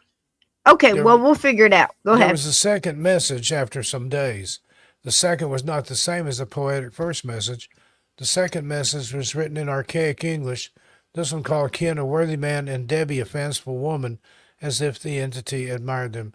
However, the crux of the message was scolding them for taking the entity's house. How did you get scolded? God, you're good. That was good. That's what it is. It's I scolding. See the top of it there, yeah. So choo-choo, guys. It's one of those shows. So this is the cool part. It starts to change, but the vernacular, the cadence, and everything else. By the time these guys are done, they're going to wind up talking to several different people. The main person is the first person they started out with, this LW, right? And then it starts to get it's acting like it's a little angry, like it sees them in his house, and the way he's speaking is really throwing them off. So I think they got the first two messages, and that's when they brought some friends from the college in to go, linguists, that go over and try to sort through this. But the next message is this one. 'Twas a great crime to hath bribed mine house. L.W. Dear L.W., thank you for your message. We're sorry for disturbing you. What would you like us to do? Did you live on a house on this land about 1620? Do you want us to tell you more about our time? Who is Edmund Gray? Do you have a family? Is the king James or Charles? What is the charge house? Was this village called Doddleston in your life? Thank you very much for your messages. Thank you for not making us afraid. Ken, Debbie, and John. Okay, so after the second message, they decide, well, let's just ask it. So they start typing, you just heard that. They start typing their own messages back and forth. They're asking him questions about basically who was the president when you were alive. So they're saying the king and everything else. Now, at first, it answered back, but it got a lot of the answers wrong and the times were skewed. It took a lot of time. There was might be a week in between messages or in between different intervals of time. The college got involved and this guy's friend, and they start sorting it through and they start going through history and they start trying to really pinpoint who this person is. And they kind of found him. So you want to do that one? Or you want me to do it? I'll do it. Go for it. Most people that Webster confided in about this had dismissed it as a prank, but the computer wasn't connected to any sort of network, and this was before the time of the internet when stuff like this could be easily explained away. Peter Trinder, a fellow teacher and friend of Webster's, had a closer look at the message and deduced that it had to be Middle English from the 16th century. If you've ever read Chaucer, you'd recognize the style. And Chaucer is very laborious if you've ever studied it. There you go. I thought that you may know. I'm not very familiar. I haven't read a lot of Chaucer, but I've heard others that have. It's one of those where you're either it's like Nietzsche. You're either deep into it or it's hard to get going, but once you're in there, you can kind of figure it out. Yeah, swim around. It looks like that right there. Right. And I wrote out some of this because of the way it's spelled. Sorry, I wouldn't even know how to pronounce this in the middle, but I wanted you guys to actually get to see it and be able to look at how it was written. And this thing fought me like crazy, kept trying to change all the words and everything. So I had to fight like crazy to get this one. I grabbed this one for you. Through the next few messages, Webster was able to discern intel on where and when and who was this mysterious acquaintance was. LW turned out to be named Lucas Wayneman, a man from the mid-1540s who seemed to have lived in the same plot of land that Webster's house now occupied. And I mean, they did all kinds of things digging around, Steve. And one of the things was they were arguing back and forth because this guy, Lucas, said that he lived in a red stone cottage on that property. And everybody was arguing. I guess it was for months back and forth. And this man, Teeter, who was helping them, all of them, and they were saying, well, he's getting all this wrong. And then sure enough, when they dug up in the back because they're renovating, what did they find? They found a foundation of an old structure that was made out of red stone. So, I mean, it would just, those kind of things would continue to happen. So it gets weirder and weirder. When Webster wrote a message back to Lucas mentioning he was from 1985, because this happened in 85, the reply he received complicated matters even further. So this was the reply he got back. And after they go through it and they take all the old English and they figure out what he's talking about, it turns out that Lucas wasn't only communicating to the trio from 1985, but it also seemed he had contact with a second party from the year 2109. So now we're talking about time travel, not just a ghost in the house talking on a computer, right? So pretty interesting. The Lems Boiste, don't expect me to pronounce that correctly, mentioned in this message translates to box of lights, or better yet, some kind of computer or communication device. So what they're saying here is that this guy from 1540s, this LW, okay, was had a visit from a friend from 2109 that gave him a box of lights that is enabling him to communicate with Webster in 1985. That's what that means. That's incredible, if true. Indeed. And a good story either way, as far as I'm concerned. How about you, Steve? It's a good one. You want to do that one? Yeah. Try to understand that you three have a purpose that shall, in your lifetime, I lost the screen there, change the face of history. We, 2109, must not affect your thoughts directly, but give you some sort of guidance that will allow room for your own destiny. All we can say is that we are all part of the same God, whatever he is. Let me just jump in here before you finish the rest of it. So what that is that is a message that was received on the same computer after they did the same thing I showed you earlier, where they put in and they said, I'm just going to talk back and ask it a question. So they're all pondering what to do next. What does this mean? Who's this person from 2109? And I think it was Deb, I think her name was. She looks over at Kevin and she says, ask it. So it says hello. All he typed in was hello 2109, and they waited, and it got an immediate answer back, not days, not like after they went out to dinner and came back and there it was. It was an immediate answer, and it was the one Steve just read. So this is 2109 answering them back and saying that they don't want to get involved too much because these three people have something to do that's profound. Almost like we were talking about earlier, like we don't want to get involved in your journey and screw things up. This is what they're saying. We don't want to get involved in it. So that was pretty interesting. Go ahead and do the last part. So now the story is splintered off into 3 timelines, the 1540s, 1985, and 2109. Not only that, but the individual or individuals from 2109, it's difficult to pinpoint how many are from this era, as they all refer to themselves using the singular they, claim Webster and his friends are involved with a higher purpose. There we go. Now I think I have that. So let me pull that down. I think that's the next recording. Of oak and stone. Which is still the one guy. That you should tell me about thy time. Dost thou have horse? Edmund Grey, brother of John Grey, lives at Kinnerton Hall. Thy king, of course, is Henry VIII, who is 46. I know what of King James. Mine charge house is a place of law, schooling. L.W. The 28th of March, anno 1521. Ken, Deb, Peter. Here it is. We are sorry that we can give you only 2 choices. 1, that you either have your predicament explained in such a way that you have instant understanding, but cause what should not happen. Or 2, try to understand that you 3 have a purpose that shall, in your lifetime, changes the face of history. We, 2109, must not affect your thoughts directly, but give you some sort of guidance that will allow room for your own destiny. All we can say is that we are all part of the same God. Whatever he or whatever it is.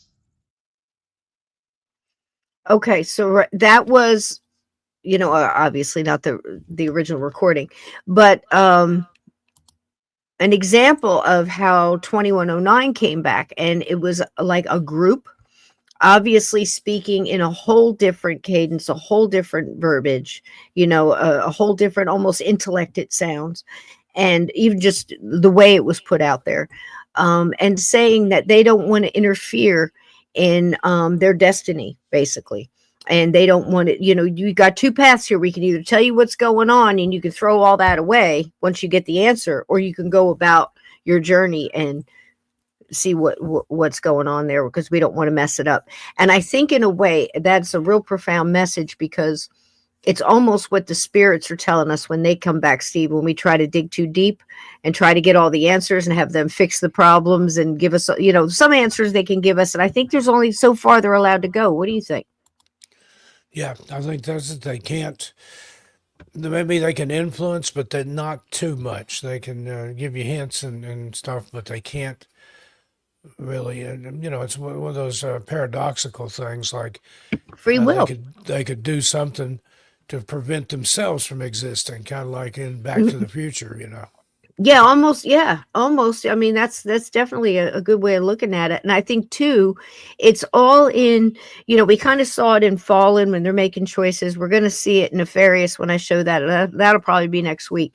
But again, there's such a profound message from that. It's when they're speaking, when the lawyer is speaking to the demon inside of Sean Patrick Flannery, it's asking, how did you get in there? What is it that, I thought you had to be invited and all this. And doesn't this person have to do something, just horrible for you to be able to jump in there? And he just looks at him and smiles and shakes his head, says, nope.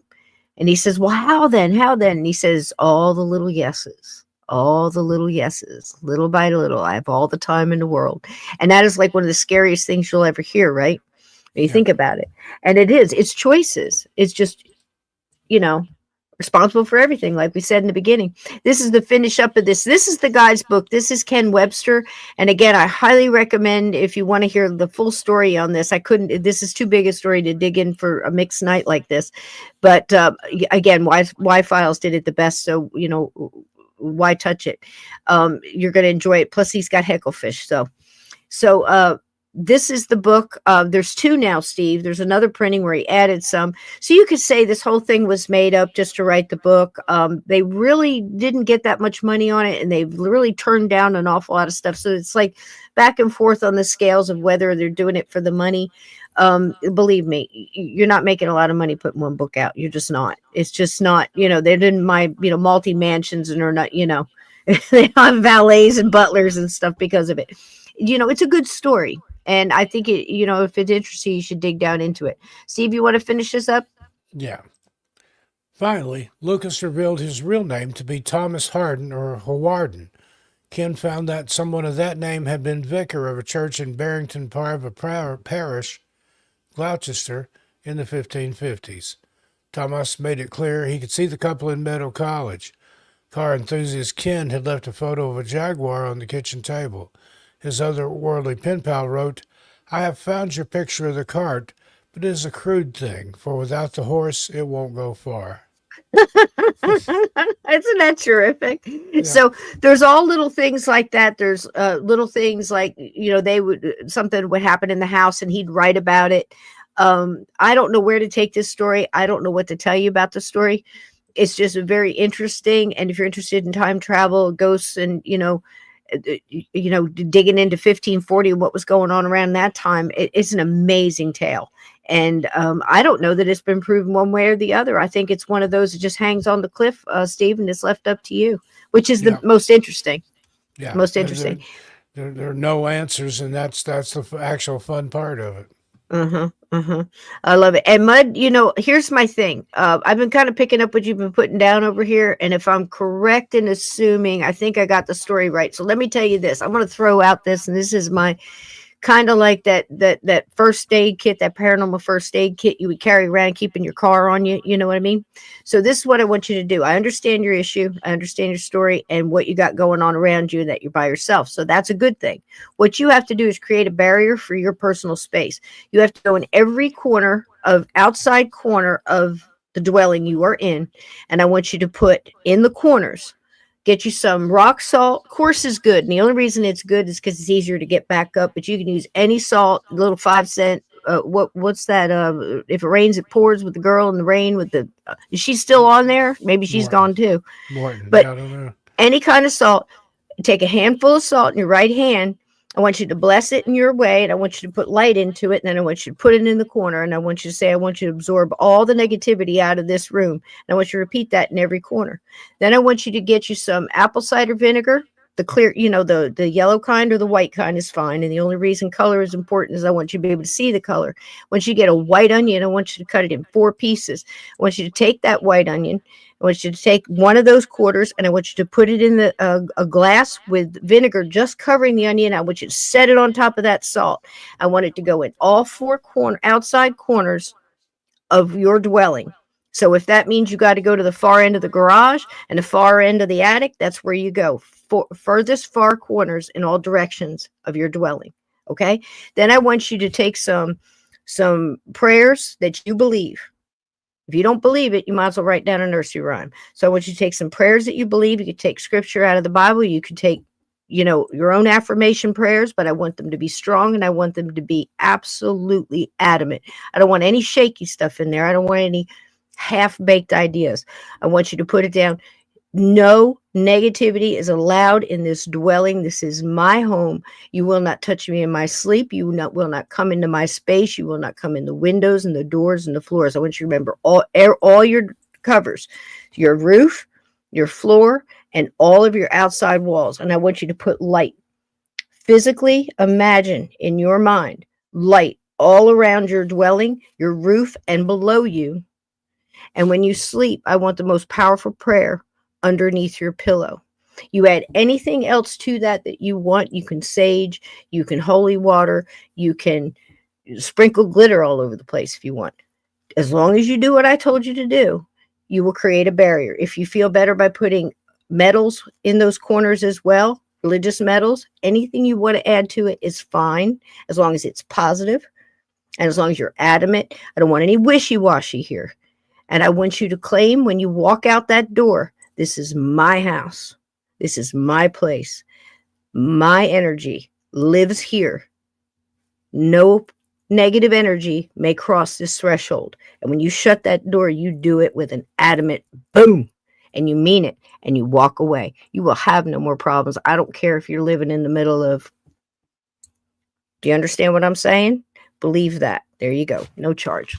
All right. Now we're going to finish off tonight. Steve, if you want to go, this is about 20 minutes. You've seen this ghost story before, but I wanted to finish out this block with this story, and I'll tell you which one it is. This happened in Halifax, and with the horrible explosion there. If you don't know the story, please look it up on the internet. It's definitely one to learn about in history. And this young lady had such a natural instinct, did not know much about the paranormal, but was very spiritual inside and just seemed to have a knowing and an understanding about it without being right out front, And she goes into this, I believe it was a work situation. And within this building, it had once been an orphanage. There had been nuns there and some other things, and it was haunted, and it had some other people throughout time, and I believe some victims from the Halifax explosion. And she handled it so well. So this is such a wonderful story of how you can just go in, no muss, no fuss, no flashing lights, no band, no fanfare, no parades, and go in there and do one of the most humane, heartfelt things I think that you can do as any light worker or just as a human being. And it's exactly what Jacob Marley said, humanity was my business. And this pretty much ends the whole thing for me as far as arguing with me about whether we have a right to try to help a ghost cross over. My answer is going to be, how could we not? So I'm going to play this. Steve, do you want to stay? You want to pop in, or you need to go? You want to say goodnight? And I'm going to go ahead and say goodnight. I got to sterilize some bottles. But, okay, baby. Thanks for having me, Cisco. Everybody in the chat, good to see you. I love you. Where can we find you this week? You got the radio. You got I got the radio show coming up. That's Sunday nights from 9 to 11 on Clyde Lewis Ground Zero Radio Network. The show is called Everything Out There. Recording some new videos for Tales Untold, 13 Past Midnight, bringing that back out of hiatus. And also stuff coming on Missing Person Mysteries. And then tomorrow night, I'll probably be in the chat over on Lay's channel. But I will be with him possibly Thursday and for sure Saturday night. So join us over there on First Floor Audio. Mud, I'm having him look at your account and see what's going on there. Oh, absolutely. And come over Tuesday night if you can come in and say happy birthday tomorrow night and watch a little I See Dead People.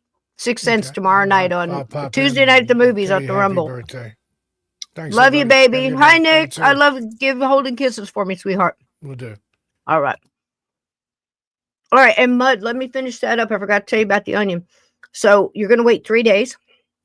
If the onion is going to change colors. Now, again, I said use apple cider vinegar. Don't use red wine vinegar. Okay, use the clear, the white, or the apple cider. It's real cheap. All this stuff is cheap. It shouldn't have to cost a lot of money to do this. But what that is an indicator. And it helps you find where you need to focus a lot of extra light, prayer, affirmation, protection, that kind of thing. So it's going to tell you if anything is coming in there to bother you or is bleeding over from other apartments or from other places. It sounds like there's a lot of energy going on there. So you're just going to create this block. But that's going to tell you what direction it's coming in. So you go by the color of the onion. So the onion is going to turn different shades of pink.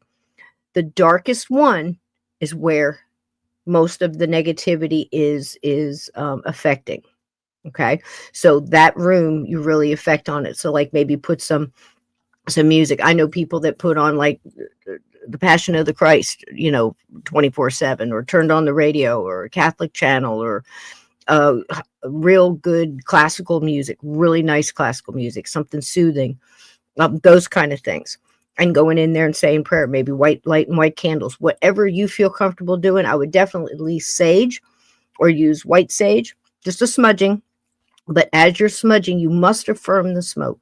You must tell the spirits what you want, what you expect. Not a challenge, a get out, I ain't playing. Okay? That kind of thing. So you can get rid of the onions within 3 days. I want you to sweep up the salt when you do that and throw that out. And then you can replace anything else you want in those corners that might help you feel like you're protected. Does that make sense? So you can put, like I said, religious metals, or you can put holy water, you can put blessed things, you can put light, you can do all that kind of stuff, but concentrate extra on the darkest onion. Does that make sense? Thank you. Good. All right, there you go. And let us know how it goes. And you don't doubt it. It's like Lot's wife. You don't look back. You do it, you said it, you assume it worked, and you move the hell on. Okay, that's why we do 3 days and done. You clean it. This house is clean. And you go forward. Okay. It's hardest in apartments and places that have a lot of energy and a lot of coming and going with a lot of people and their stuff. It's hard. So, it's not a one and done. It's, depending on your mileage may vary. You might have to do it, maybe once a month. Some people want to do it every couple of weeks. Some people, once a year. So your mileage may vary. You sort that. But that'll at least get you started. Okay, so this is exactly like I said. I love this story. If you've been a long time listener, you've seen it before, but it's definitely worth another go round. The way she goes about this, I want you to concentrate on how calm she is about everything and how matter of fact she is. And she's not somebody that does this. She saw a need. She saw human beings in need, and she did something about it. And there wasn't anything rough or rugged or angry or anything. And at the same time, we're also dealing with a ghost that, for whatever reason, understood what was going on. I believe personally helped it happen. Probably, from earlier what we were speaking of, probably influence this person to maybe move forward to do this, and then did not go and cross. So the reasons that person may not have decided to go at the time, it's up to you. But it's a very interesting story. Here we go. And then we'll get out of here. If I can find it. Where'd it go? Here it is.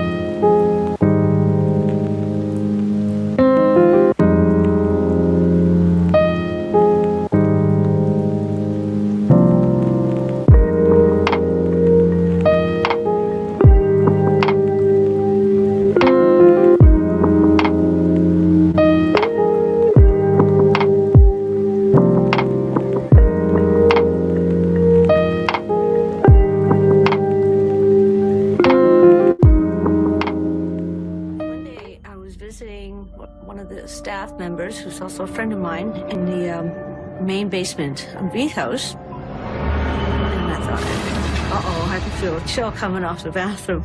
I stepped back, and there was the matron.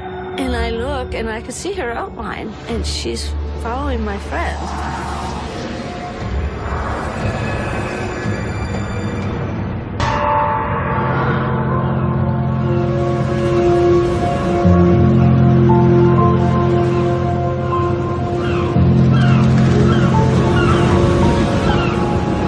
Most of my life I have lived here in Halifax, but I have lived in different parts of Halifax, from everywhere from the south, the west, the east, and most interesting would be, I'd have to say, the north end of Halifax. That's where our history is.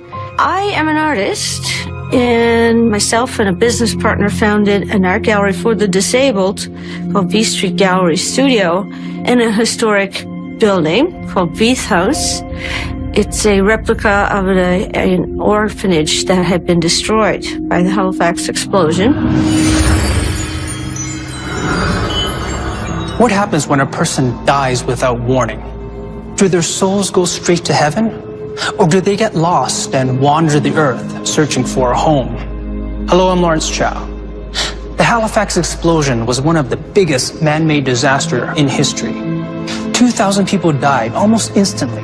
Our experts believe their sudden death accounts for the abundance of ghost stories in Halifax. Today, we meet Sheila Smith, who tells us of a ghostly encounter with spirits who lost their way after the explosion. Some of the spirits come to her for guidance, but others seem to have a more sinister purpose. I was once told by my mother that certain people have a light, if you will, that emanates from them, and some was brighter than others. My mother told me mine was always very bright, and she said spirits, well, it's like a lighthouse. They can see it, and they're going to be attracted to that.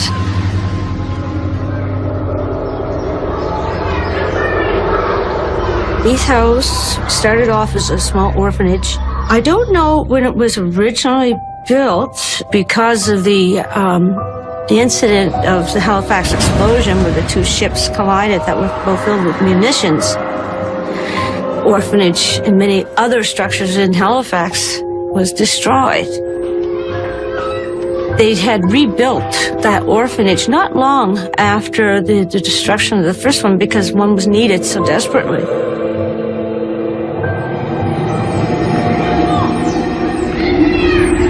When I first started working there, I had heard little bits and pieces about the ghost boy, and I didn't really think too much of it. And part of me thought, well, it'd be kind of neat to see or hear something, but then I realized that I'm up there most of the time by myself. When you're up there by yourself and the cold winter wind is blowing on the outside, it's a little bit creepy.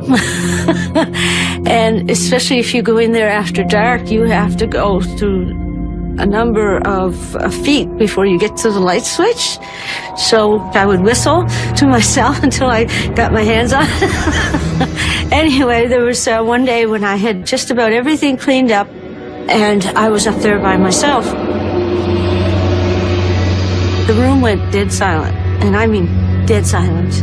No creaking of pipes or floorboards, nothing. And I heard, Sheila, like a little child. And it was very distinct and very clear. I turned around and I couldn't see anyone, so I continued with my work. I felt kind of like a chill, I guess, on my back. And I knew the air had gone different. And I heard, hey, and I heard, heel foot, heel toe, heel toe. And I went to look in the hallway really fast, and I could hear back and forth in the hallway and this little laughter.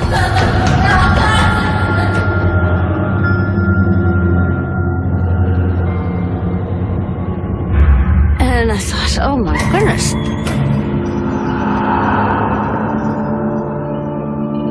So I was pretty scared. I had my pen in my hand and I was holding it so hard I heard it crack. I slowly walked into the studio and I thought, oh, those are handprints. Oh my. Just like little children, you know. I had folded it and put it somewhere and I couldn't find it afterwards.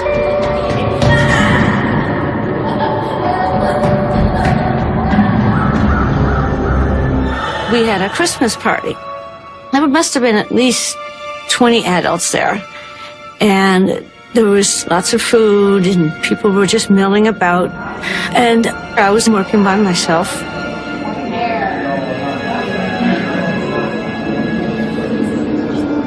And I heard, like small little loud footsteps, child, and stomp, he's laughing and going on.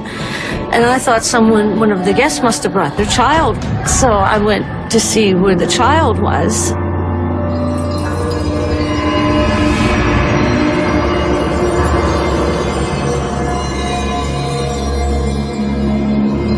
I remember thinking his outfit looks a little outdated, but I thought, well, some people, that's sort of the style now, how they, dress children from the 20s and, different time period. But I thought, oh, well, it's probably just this little Christmas outfit. And I said, well, where are your parents? And he said, I don't know where my parents are. And I said, well, they've got to be here somewhere. He goes, maybe, I don't know. I said, you stay in this area. Do not play on those stairs. I'm going to go find your parents.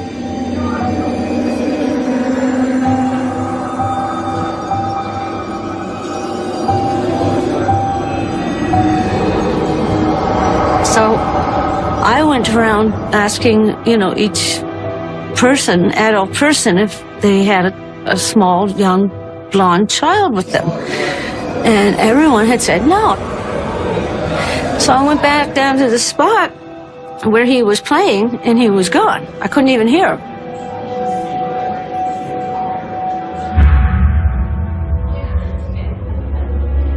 He was in the photos of the children who had died from the Halifax explosion. That was the child who I had actually spoken to.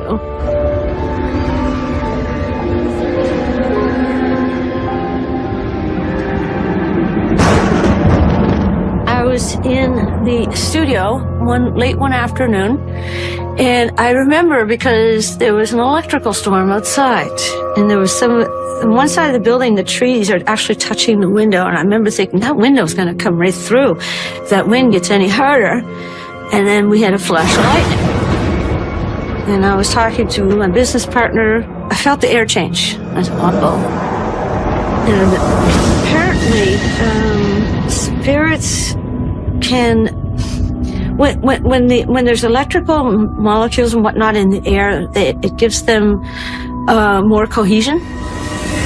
There was enough energy where he was almost materializing, and I felt like him standing in front of me, and it only went to here, and it went right through me, and I kind of doubled over. And then it happened again, but from behind, and he was running in and out of me, through me. And he's going right through my center, my core, so I'm feeling it like all over, but it's centered, it's more powerful here. So, and he thought it was very funny. He thought it was funny when I would double over, like he wanted me to know that he was there. But eventually he did tire of that little game, but it was very annoying. Our expert Dina Bain-Taylor says ghosts can interact with the living in many different ways. Sheila sees the boy ghost's behavior as game-playing and harmless. But she is disturbed by the behavior of another, whose ghostly games border on harassment.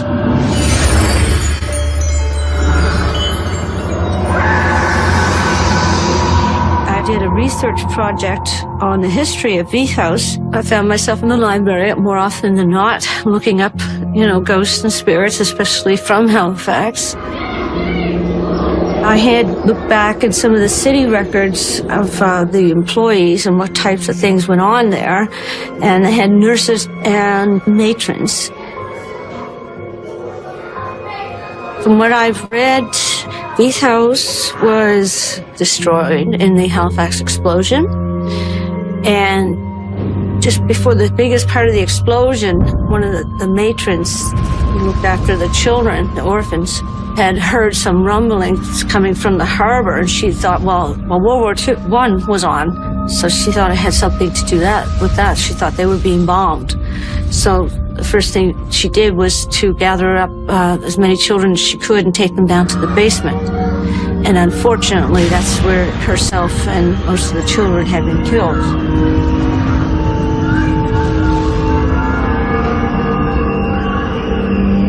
One day I was visiting one of the staff members, who's also a friend of mine, in the main basement of Vieth House. And we were in her office, which was at the end of a hallway facing the harbor. And we had to go upstairs for some reason or another. So on our way down the hall, there's a small little children's bathroom on our right-hand side. And she was ahead of me, so she walked past the bathroom, and I was in line with it, and I thought, uh-oh, I could feel a chill coming off the bathroom. I stepped back, and there was the matron, and she's following my friends.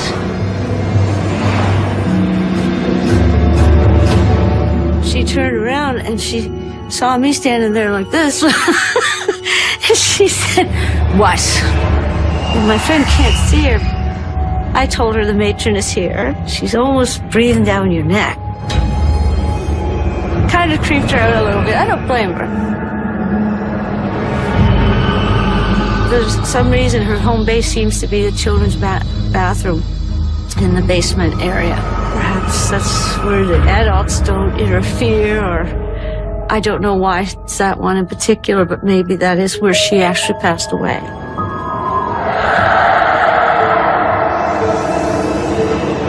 I was up at, again at the gallery in the office area, and I was talking with Diana, and we were talking numbers or something to do with the business, and all of a sudden I felt that the air had changed.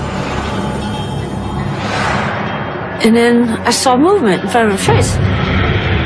I had to sort of stand back for a second because I couldn't understand what was happening, because it was just like a heat wave that you see come off the pavement. It was like that in the beginning. And then very quickly, I could see exactly what was going on. And I thought, oh my God. It was there maybe 30 seconds. That's long enough for you to be able to tell what you see and what's going on. She asked me what was wrong, and I said, "Whatever do you mean?" She went awfully pale, and so I said, "Do you want to know?" And she got really upset when I told her I had seen another face overlay on top of hers, which was fine. I mean, I understand that. If someone I couldn't see, if I knew they were doing that, I wouldn't be very impressed either. Probably a little creeped out. I was home one evening, and I find myself putting on my coat, and I noticed exactly what I'm supposed to do. I had a compulsion to go to V's house and do a clearing.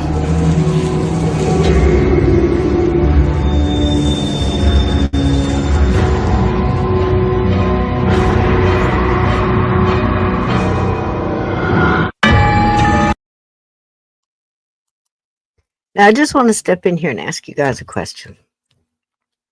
After you see all that, and the beautiful way that this show, Ghostly Encounters, absolutely love the producers, the cinematography. I love the narrator, I forget his name now, but Lawrence Chow. And the beautiful way that they tell the story, because it's so true to life. She's telling you her feelings, how she came upon the understanding of all this. You're seeing all this amazing detail that you don't get to see in a lot of these, flashy shows. That being said, there's kids here.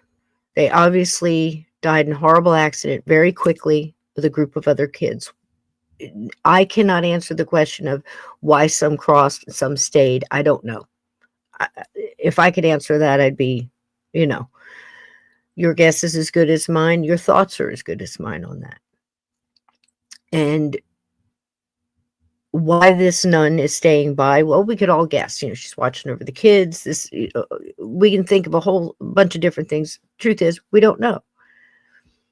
But it makes sense that this woman comes in. Obviously, she has some abilities. She never mentions that she does this all the time. This is something she does on the side. None of that. It's almost like she naturally walks into this atmospheric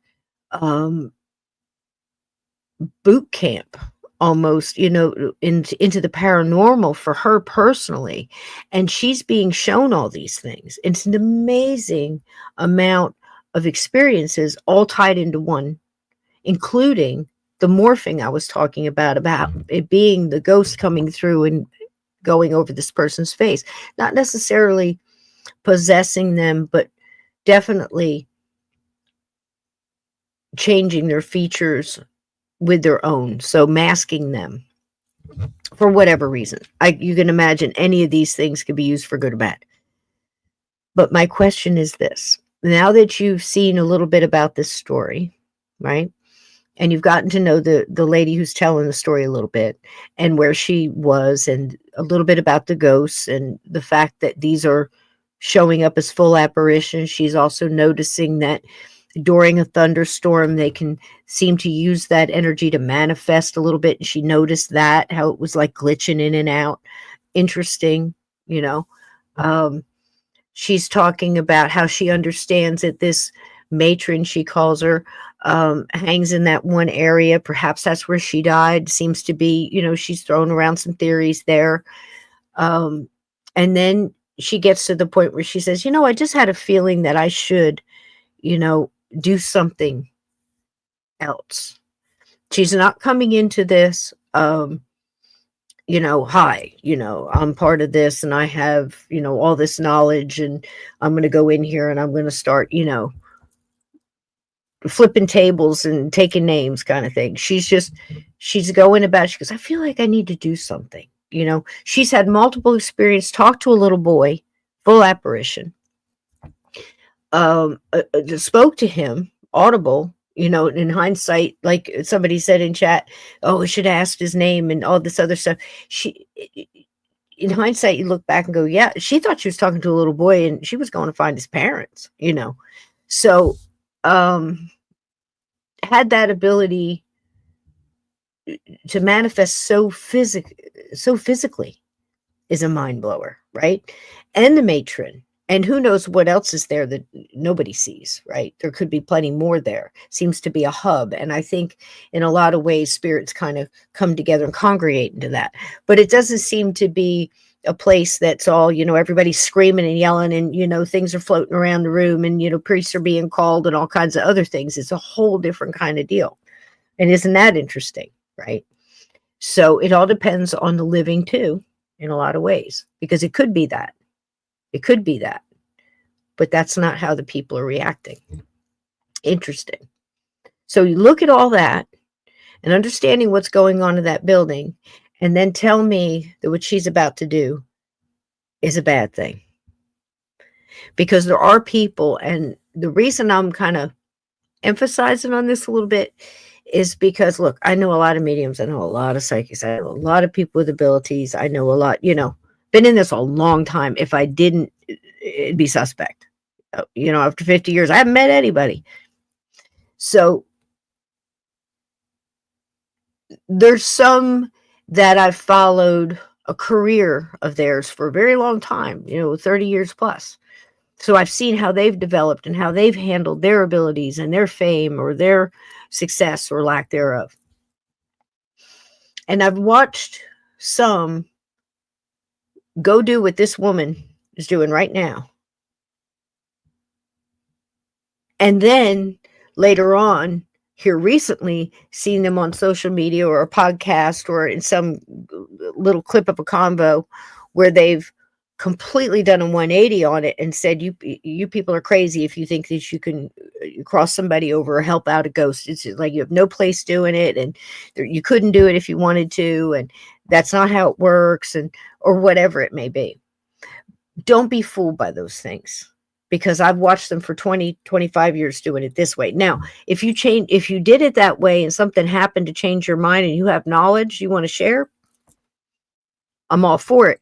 But just a 180 without explanation, where now you're trying to say all the things you heralded for 20, 25 years was complete and utter garbage. And now you're, you know, I can see that happening, but we have so many problems in the paranormal and the supernatural, and so much disinformation and so much clickbait and lies and people making up stuff and taking a great story and adding so much to it that you lose the good story and the truth, you know, all of that stuff. Beware of people that are doing that now, because maybe, and it's just a guess, that, you know, things are starting to, you know, slowly peel off for them and they're not getting as much. So we've got to do something else to get more, relevant. I don't know. I wouldn't assume to understand why somebody would do that on such a delicate and I think important subject. I mean, we're all involved here somehow. Nobody gets out alive. So why are we lying to each other about this stuff? So my point is this. On this story, how could you not? How could you not? Explain that to me. Not how many followers you have, not how many clicks you get on a thumbnail. I'm not interested in any of that. How could you not? Are you honestly telling me that if you bumped into that kid, and I'm talking to a lot of them right now, and if the crystal ball fits, you know what I mean? Sit there on those stairs and talk to that young boy that has no idea where his parents are and go, well, been nice talking to you. Enjoy enjoy this, hell you're in. Enjoy purgatory. See you on the other side, maybe. And go make a sandwich or get in your car and leave and never look. Don't BS me. Don't lie to people who are looking for answers in the supernatural, the paranormal, the metaphysical. Don't lie to light workers that are trying to carve out their way and trying to understand what they're going through so they can use it to help others. Don't lie to ghosts. Don't lie to people that are seeking answers to help them through their grief. Tell it like it is. It's not about the money. It's not about any of that stuff. It's about telling the truth. If you have an ability, help somebody. I don't think Creator would give us these abilities and then tell them, but don't use them. I can understand a source full of light and love and understanding and intelligence. Now, this is just me spitballing here, but this is how I feel. Would give us those abilities and say, use them for good. First, do no harm. Because that's an oath I'm willing to take when it comes to this. That's all I'm saying. And how is it hurting trying to help them? So please stop attacking each other in the paranormal about, we shouldn't do this and we shouldn't do that. Maybe you shouldn't be doing it at all. Because if you can't see with your heart and use the abilities that the Creator gave you for good, and the consequences, the accountabilities, you're going to get judged a lot harder. And I'm not judging you. I don't even think we get judged by the Creator. I think we judge ourselves. So I'm all about helping and hugging and trying to throw light and trying not to throw a punch when I really want to. Because I'm with Daniel Brinkley. I'm not just hugging you, I'm hugging me. So try to make your afterlife better by trying to make this one better first. But you can't tell me you can watch this story.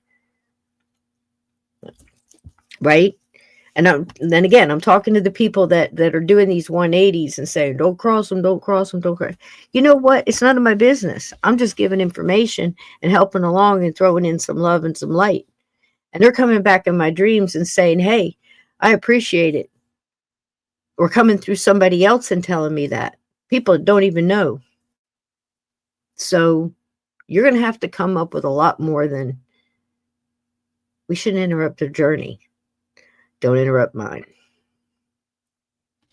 That's my soapbox. I'm getting off of it. You wouldn't help this little boy. What kind of a monster are you? Right? Please.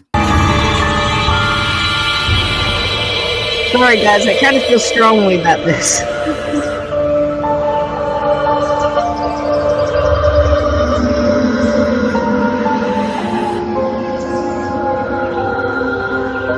I was home one evening and it was springtime and I was in my apartment looking at the bus stop and I find myself putting on my coat and putting my pass in my pocket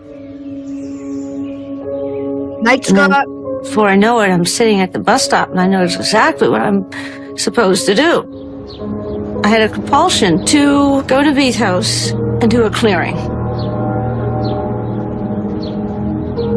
I went to V's house, and the maintenance fellow opens the door after I knock on the front door. And I said, "Hi, Robert." I said, "I have to do something downstairs in the basement. Is that okay?" He said, "Well, what are you going to do?" I said, "Well, to tell you the truth, I'm going to do a spiritual clearing." I said, "There's some souls in this place that just shouldn't be here. I just thought I'd like to try to send them on their way." We proceeded to what they call the sub-basement. And all I had was, well, my lighter and a piece of sweetgrass. And I just lit the end of the sweetgrass, blew out the flame so it was just the sparks. I just kind of went from room to room and asked the spirits if they could lend me their attention.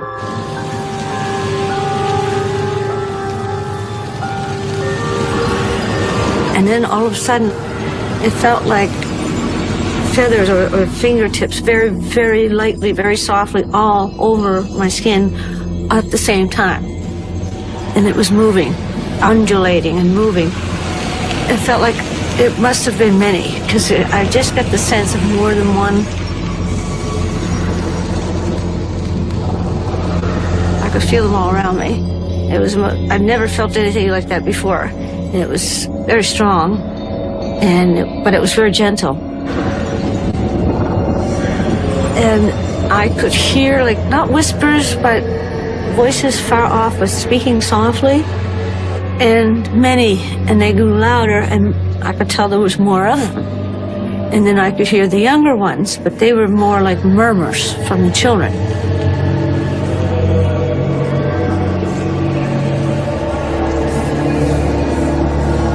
The little boy was distracted by something that he was looking at, which I assume was the doorway, if you will, to heaven. And then out of the shadows, that's where the stevedore had come. I should be scared, but for some reason I wasn't. I don't know why. And he was a big man, and he reeked of blood. He died there, but he was stevedore further down the harbor. And he was blown that far to the rubble of where the original orphanage was.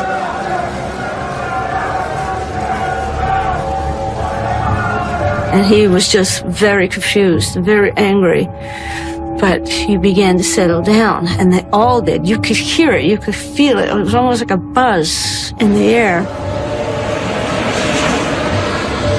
Once I got them all in the same area, and I put it forth to them simply that if you wish to get out of here, there is a way that you can go home.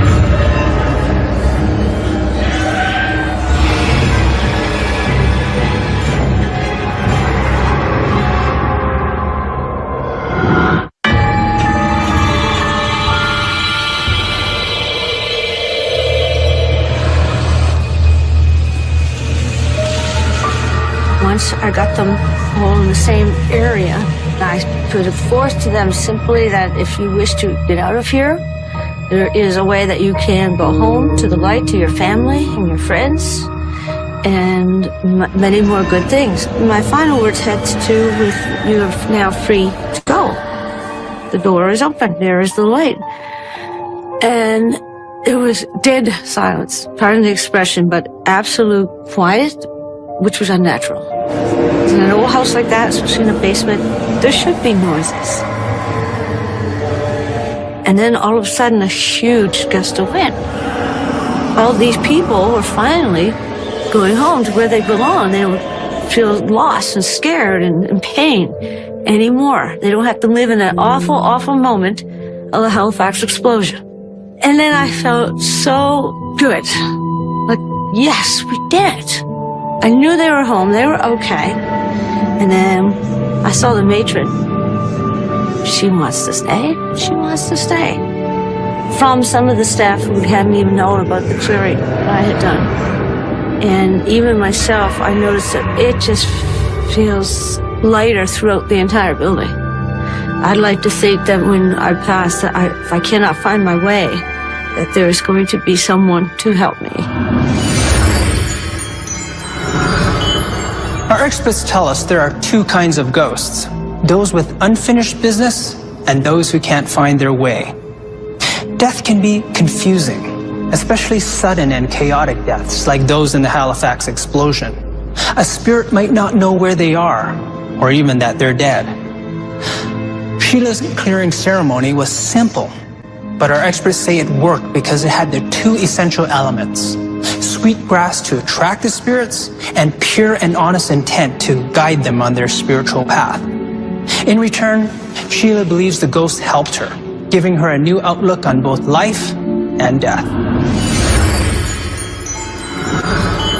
Well, I lost my parents when I was very young, and life is, pretty much hard enough as it is. And I think that if I'm a guide, I also have guides. And I think if you're without, physical guides like your parents, you're going to need a lot of help.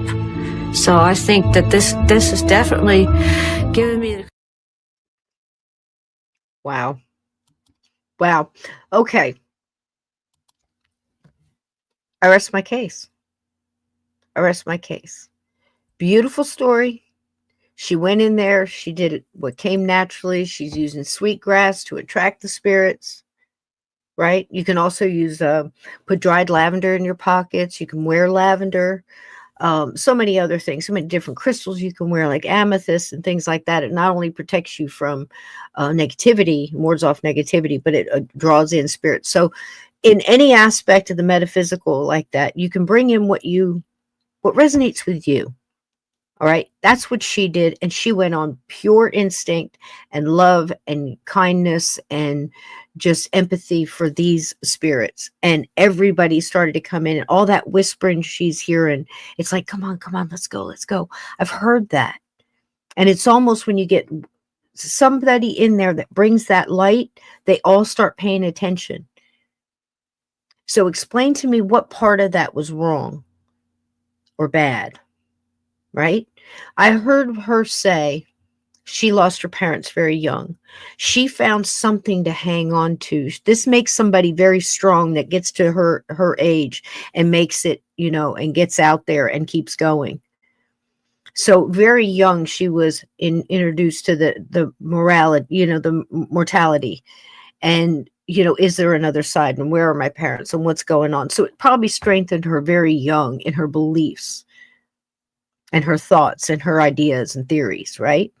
So very much, whether she knows it or not, maybe a reluctant light worker, but she knew what to do. And I have a feeling this isn't the only time that something like this has happened to her, with her abilities and her understanding and her just good intent.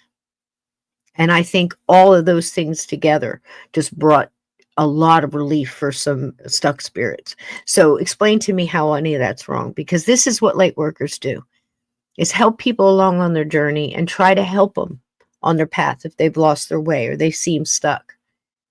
And I don't see anything wrong with it. So there's that. How do ghosts communicate? What are they saying? Are they using all this stuff now to in our dreams and trying to help others off the earth right now at this time? Is that exhilarating? I would say yes, absolutely yes. We've had a lot of devastation and lost a lot of people in the past few years here in the United States, from Lahaina to Maui to California fires now. Don't get me started on that. That's a whole nother show. To the people in Tennessee, North Carolina, the people in Florida, all of just how far back you want to go, and we're just in it.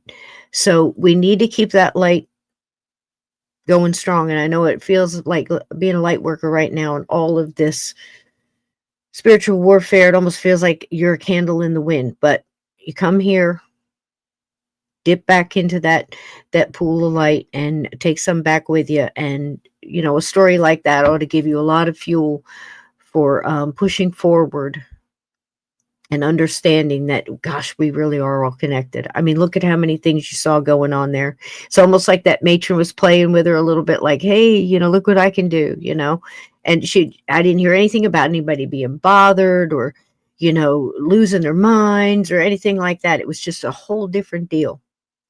And I think we're going to see a lot of that. Like I said, there's a lot of souls leaving the earth, in groups right now, and there's a lot of fear, and there's a lot of animals scared, and a lot of devastation. So you're going to get all of that. So please take care of yourself, find your baseline, get rid of the rest, don't borrow trouble, don't pick up other people's baggage and carry it around, especially voluntary. If they're trying to make you do it,